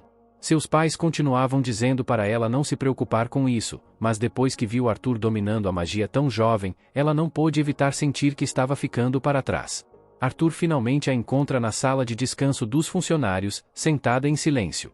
Ele quer dizer algo que a anime, mas a última coisa que quer é soar condescendente, então por um segundo ele hesita. Mas antes mesmo de dizer qualquer coisa, Lilia o interrompe e se desculpa por estar com ciúmes. Depois que ele mostrou seu poder, o pai dela começou a dar toda aquela atenção a ele, e embora ela não o culpe, ainda dói, porque ela sente que o problema é ela, como se ela fosse a que fracassou. Arthur entende, porque ele sabe exatamente como é lutar com esse tipo de dúvida.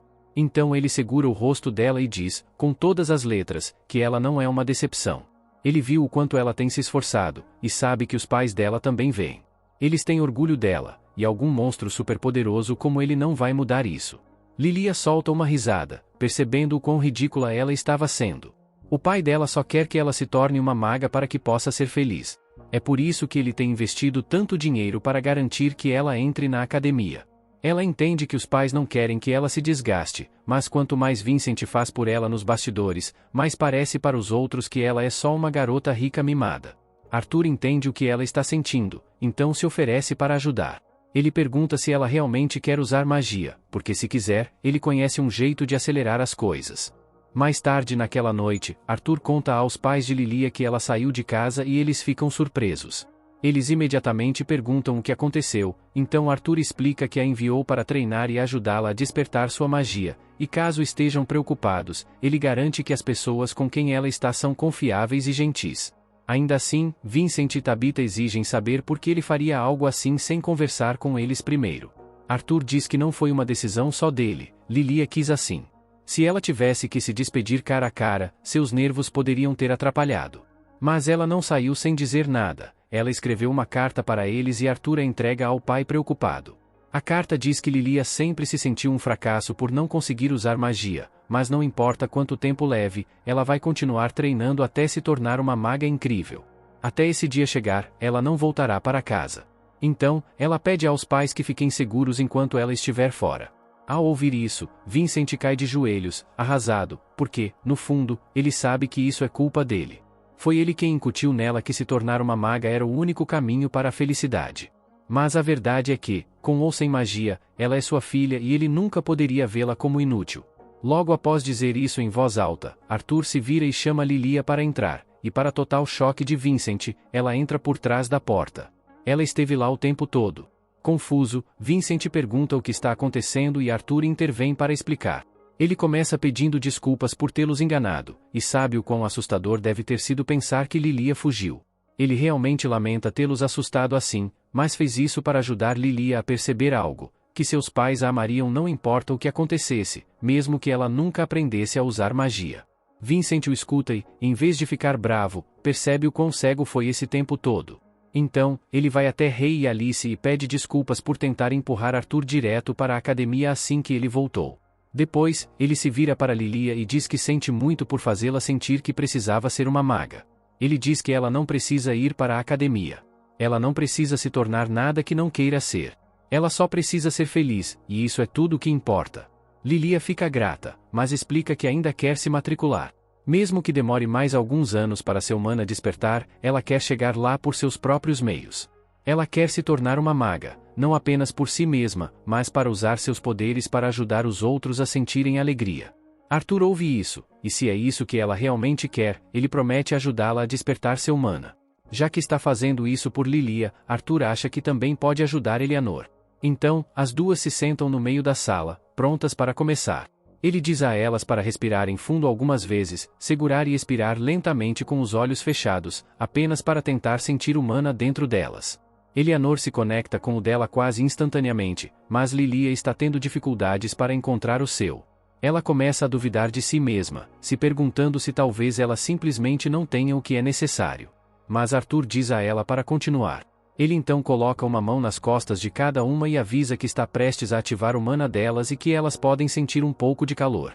Assim que o processo começa, luzes brilhantes começam a aparecer na visão de Lilia, e assim, seu mana desperta finalmente, e seu rosto se ilumina com pura felicidade. Antes de continuar, quero falar para vocês que tem 3 links na descrição desse vídeo para vocês. O primeiro é um presente especial para o inscrito do canal. O segundo é um link onde você pode encontrar as melhores e mais baratas action figures de animes e o terceiro é o link de um canal de games que eu e um amigo estamos criando. Se puderem se inscrever e dar uma força lá eu agradeço. Se também puderem deixar um valeu demais nos comentários desse vídeo, ajuda muito o canal, então bora continuar o vídeo. Mais tarde naquela noite, Arthur e sua família recebem um convite para a casa de leilões Ealt e ficam impressionados com o quão grandioso e elegante o lugar parece. Alice se sente um pouco ansiosa, duvidando se está à altura de um evento tão luxuoso, mas Tabitha a tranquiliza dizendo que está tudo bem e a incentiva a apenas relaxar e aproveitar a noite. O leilão de Tamag é algo que aventureiros e nobres aguardavam com ansiedade, pois é uma rara oportunidade de adquirir itens exclusivos que Vincent coletou pessoalmente. Entre os itens impressionantes disponíveis estão núcleos de bestas mágicas e preciosas estátuas estrangeiras, então a segurança no evento é incrivelmente rigorosa, e Rei, claro, está supervisionando toda a equipe de guardas.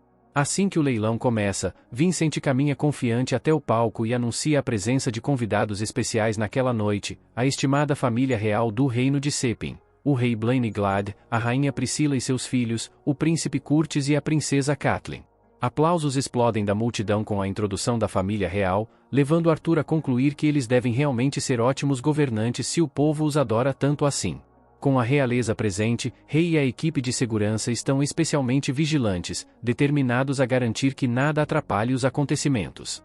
Ao mesmo tempo, dentro do salão, Vincent inicia os lances com o primeiro item, uma lâmina meticulosamente forjada por um artesão renomado, encantada para canalizar mana e produzir eletricidade na ponta. Os lances pela espada começam em 50 moedas de ouro, mas imediatamente um participante entusiasmado aumenta o lance para 51 moedas de ouro. Enquanto os licitantes competem ferozmente, Arthur considera em silêncio se ele também poderia infundir um poder elemental em uma arma adequada para isso. É então que ele vê Vincent apresentando um par de máscaras misteriosas que chamam sua atenção, mas assim que foca nelas, percebe que Sylvie não está em lugar nenhum. Inicialmente, ele supõe que ela possa estar brincando com Lilia ou Eleanor, mas vê as duas meninas dormindo próximas e fica preocupado, levantando-se rapidamente para procurar Sylvie. Ao mesmo tempo, Sylvie vagueia tranquilamente pelos corredores da casa de leilões como se fosse dona do lugar, até que, de repente, ela é interceptada pelo mago que acompanha a família real. Enquanto isso, no palco, Vincent apresenta o próximo item cobiçado do leilão, anunciando que é um filhote de leão de Rankia. Imediatamente ao vê-lo, o príncipe Curtis se vira animadamente para o pai, declarando que o quer. Assim que os lances começam, o rei oferece 1000 moedas de ouro de imediato. E naturalmente, ninguém ousa superar o lance do rei, e o filhote de leão é rapidamente entregue a ele sem qualquer resistência.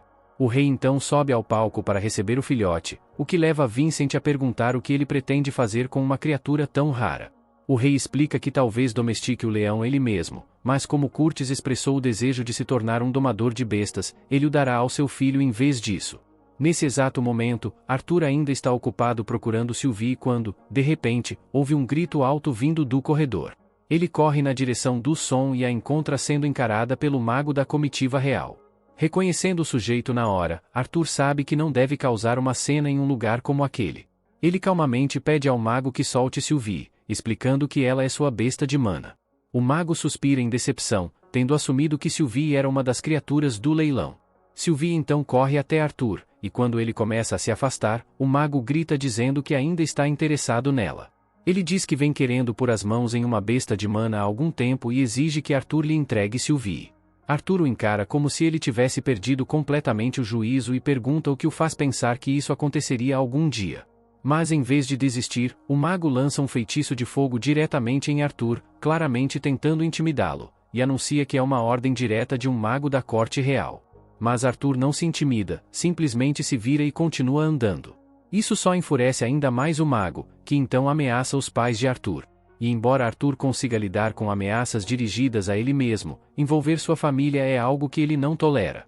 Ele se vira lentamente e o desafia a repetir o que disse. Mas nesse momento, ao liberar uma onda avassaladora de intenção assassina, Arthur se esquece de um detalhe crucial: eles ainda estão dentro da casa de leilões de Vincent. A pressão absoluta de sua aura explode para fora e todas as janelas do prédio se estilhaçam instantaneamente. Aqueles que possuem mana, como o rei, conseguem resistir, mas qualquer um sem mana, incluindo Vincent, desmaia com a pressão. O rei corre para verificar como Vincent está, enquanto os guardas reais rapidamente formam um círculo protetor ao redor dele, acreditando que um assassino está por perto. O rei ordena que eles priorizem a segurança da multidão e descubram quem é o responsável. Arthur finalmente percebe a gravidade do que acabou de fazer. Embora ele possa ter conseguido assustar o mago real quase até a morte, agora ele causou uma enorme confusão. Ele suprime sua aura, mas o caos já começou.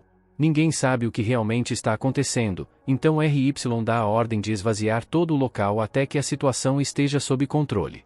Após a evacuação, o rei convoca uma reunião privada com o rei. Ele quer confrontá-lo sobre sua falha em capturar o responsável pelo surto. RY abaixa a cabeça e oferece um pedido de desculpa sincero, mas o rei, com uma expressão séria, diz que ainda devem haver consequências. RY está preparado para aceitar qualquer sentença que o rei decidir, mas antes que o rei Blaine possa dizer qualquer coisa, o mago real interrompe e sugere que o rei pegue leve com RY, já que nenhuma vida foi perdida. Claro, ele não diz isso por bondade, porque ele complementa apontando como a besta de mana de Arthur é impressionante. É então que o rei apresenta o sujeito como Sebastian, um mago encarregado de proteger a família real. Aparentemente, Sebastian salvou a vida do rei mais vezes do que se pode contar, então ele tem o cara em alta consideração. Agora que Sebastian demonstrou interesse na besta de Arthur, o rei se volta para RY e pergunta se ele consideraria entregar Sylvie como um gesto de agradecimento pela indulgência de Sebastian. Arthur está prestes a objetar, mas Alice rapidamente o impede porque interromper um membro da realeza não é uma ofensa pequena. Revena responde respeitosamente, dizendo que não pode cumprir o pedido do rei porque Arthur formou um vínculo com Sylvie por conta própria, então esse vínculo não é dele para romper. Então o rei direciona o mesmo pedido ao próprio Arthur, perguntando se ele estaria disposto a se separar de Sylvie e entregá-la a Sebastian. Arthur responde com um firme, porém educado, não, porque nada no mundo poderia substituir Sylvie. Tentando uma abordagem diferente, o rei então oferece trocar o filhote de leão que acabou de comprar no leilão. Ele argumenta que, embora Sylvie seja claramente rara, um leão desse calibre deveria valer ainda mais. Mas Arthur recusa novamente, afirmando que Sylvie não é algo que ele jamais trocaria, venderia ou daria, não importa o que fosse oferecido. Agora o tom do rei começa a mudar, sua paciência se esgotando. Ele lembra Arthur de que já pediu 2 vezes e que um monarca não deveria ter que repetir um pedido mais de uma vez. Pela terceira e última vez, o rei insiste para que Arthur entregue sua besta de mana. Mas a essa altura, Arthur já teve o suficiente disso, então ele se levanta e calmamente pergunta ao rei se ele estaria disposto a vender seus próprios filhos. A sala fica em silêncio. O rei está tão atônito que fica completamente sem palavras, e Arthur continua pressionando. Ele aponta que já recusou o pedido 3 vezes e ainda assim o rei se recusa a reconhecer que alguns vínculos estão além do preço. Então ele quer saber como o rei reagiria se alguém tentasse comprar um de seus filhos. Os guardas reais não recebem bem a observação e correm para subjugar Arthur por sua insolência, mas Arthur derruba os dois com um único soco cada, sem esforço. Sebastian observa a cena se desenrolar e chama os cavaleiros de patéticos, enojado por terem falhado em lidar com um garoto. Ainda determinado a conseguir Sylvie, ele lança um feitiço de fogo mortal com a intenção de matar Arthur no local. Mas Arthur ativa sua técnica Static Hold, em um instante, o tempo para completamente para todos, exceto Sebastian. Sebastian olha ao redor, chocado, tentando entender por que todos de repente congelaram, mas Arthur explica calmamente que ninguém pode ouvir uma palavra do que ele está dizendo agora. Então Arthur começa a caminhar lentamente em direção a ele. Sebastian tenta avisá-lo, alegando que Arthur não tem chance contra um mago real, mas Arthur responde a isso quebrando a perna de Sebastian sem dizer uma palavra. Sebastian grita por ajuda, mas Arthur diz que ninguém virá, então é melhor ele ouvir com atenção enquanto ainda tem ouvidos funcionando. Arthur se inclina e o avisa para manter-se na sua e pensar 2 vezes antes de ameaçar a pessoa errada, porque da próxima vez não terminará com apenas uma perna quebrada. Alguns segundos depois, o efeito de Static Hold desaparece, o tempo volta ao normal como se nada tivesse acontecido, e Arthur imediatamente desmaia do esforço. Algum tempo depois, Arthur acorda em sua cama, com a cabeça latejando como o inferno, mas pelo menos ele não está acorrentado em uma cela. Ele percebe que usar Static Hold pode ter sido um pouco demais. Ele realmente conseguiu congelar tudo brevemente, mas a reação atingiu seu corpo como um caminhão. Nesse momento, Alice entra no quarto para verificar como ele está, e ela fica visivelmente aliviada ao vê-lo consciente novamente. Arthur pergunta a ela o que aconteceu depois que ele desmaiou, e Alice conta que no momento em que ele colapsou, todos entraram em pânico. Ela correu para ajudar e começou a tratá-lo imediatamente, mas mesmo assim demorou um pouco até que ele finalmente estabilizasse. Agora que ele está de pé e falando novamente, Alice pergunta se ele quer acompanhá-la em uma ida às compras. Arthur acha que uma pequena caminhada pode lhe fazer bem, então ele concorda. Enquanto estão fora, Arthur nota um prendedor de cabelo que combinaria perfeitamente com Eleanor, mas ele ainda não tem dinheiro com ele. Alice vê isso e compra para ele, dizendo a Arthur que ele pode dar a Eleanor como um presente quando for o momento certo. Ela até oferece comprar algo para ele também, mas Arthur hesita e pergunta se realmente está tudo bem gastar tanto, especialmente se Reed pode ter perdido sua posição após o incidente na casa de leilões. Mas Alice o tranquiliza dizendo que não há necessidade de se preocupar com isso, porque ela também tem um emprego. Arthur fica surpreso porque não fazia ideia de que ela trabalhava, mas aparentemente Alice cria bens de luxo e eles fazem sucesso entre os nobres. Ela ganha o suficiente para mantê-los confortáveis, então gastar um pouco mais de vez em quando não é um problema. E no final das compras, ambos estão carregados de sacolas. Quando eles chegam em casa, ouvem Rei conversando com alguém na sala de estar. Ele está dizendo que nenhuma quantia de dinheiro pode comprar seu silêncio quando seu próprio filho quase foi morto. Arthur entra e pergunta o que está acontecendo, e o rosto de Rei imediatamente suaviza com alívio ao ver Arthur de pé e se movendo. Arthur tenta minimizar, dizendo que não há necessidade de se preocupar e que ele está bem. O homem com quem Rei estava falando retorna, depois de dar uma boa olhada em Arthur, percebe que ele deve ser o garoto do incidente. Então, ele convida Arthur para se juntar à conversa. O enviado real então entrega uma bolsa de ouro a Rei e Arthur, explicando que é um pequeno gesto de desculpas do Rei pelo incidente menor de ontem. Arthur não tem certeza de como ser atacado por 2 cavaleiros e um mago real conta como menor, mas ele escolhe ser educado e agradece ao mensageiro por ter feito a viagem pessoalmente para entregar. O enviado fica feliz em ver Arthur lidando com a situação de forma tão madura e o tranquiliza dizendo que os 2 guardas que o atacaram já foram demitidos. Afinal, o rei nunca aprovaria ferir uma criança por algo tão pequeno quanto recusar um pedido. Rei, por outro lado, não acha que ser demitido seja sequer próximo de uma punição justa para os cavaleiros que tentaram massacrar seu filho. Mas o enviado rapidamente o lembra que Arthur falou fora de hora com o rei. Além disso, o rei teve a gentileza de ignorar o fracasso de Rei em proteger a casa de leilões. Então o rei não deveria ficar tão amargo com um pouco de misericórdia mostrada aos guardas. Rei está prestes a argumentar novamente, mas Arthur intervém antes que ele possa e diz que não há motivo para se exaltar. Ele admite que foi ele quem falou demais com a realeza, e no fim das contas ele saiu sem ferimentos graves, então para ele não é grande coisa. Ainda no tema de ferimentos, Arthur menciona Sebastian e pergunta como ele está após aquela perna quebrada. O enviado diz que Sebastian também foi destituído de sua posição por atacar Arthur e está atualmente recebendo tratamento em um hospital. Ele continua afirmando que Arthur foi quem quebrou sua perna, mas isso soa ridículo, considerando que ninguém viu Arthur sequer tocá-lo, e a sala inteira tinha os olhos nele o tempo todo. Então o rei acredita que deve ter sido um rebote mágico do próprio feitiço de Sebastian que causou a lesão. O rei está profundamente arrependido de que as coisas tenham escalado tanto, por isso tomou a iniciativa de emitir um pedido formal de desculpas. O enviado reconhece que Arthur é claramente um jovem talentoso e respeitoso, mas também lhe dá um aviso: tenha cuidado ao falar com aqueles que têm poder, porque nem todos serão tão tolerantes quanto o rei. Arthur e Rei aceitam o pedido de desculpas, e assim que o enviado parte, Rei entrega toda a bolsa de ouro a Arthur. Arthur fica surpreso e pergunta se Rei tem certeza disso, mas Rei diz que é apenas justo. Arthur foi quem se colocou em risco, então merece a recompensa. Além disso, ele imagina que Arthur vai precisar de dinheiro se estiver planejando fazer algum movimento sério mais tarde. Hoje acabou sendo um duro despertar para Arthur. Em sua vida anterior, ele era um rei, mas nesta ele ainda é apenas uma criança. Se quiser estar à altura do verdadeiro poder, ele vai precisar de alguma influência política própria, e é por isso que, na manhã seguinte, ele parte para a Academia de Magia, onde se encontra com Cynthia Goodsky, diretora da Academia de Magia.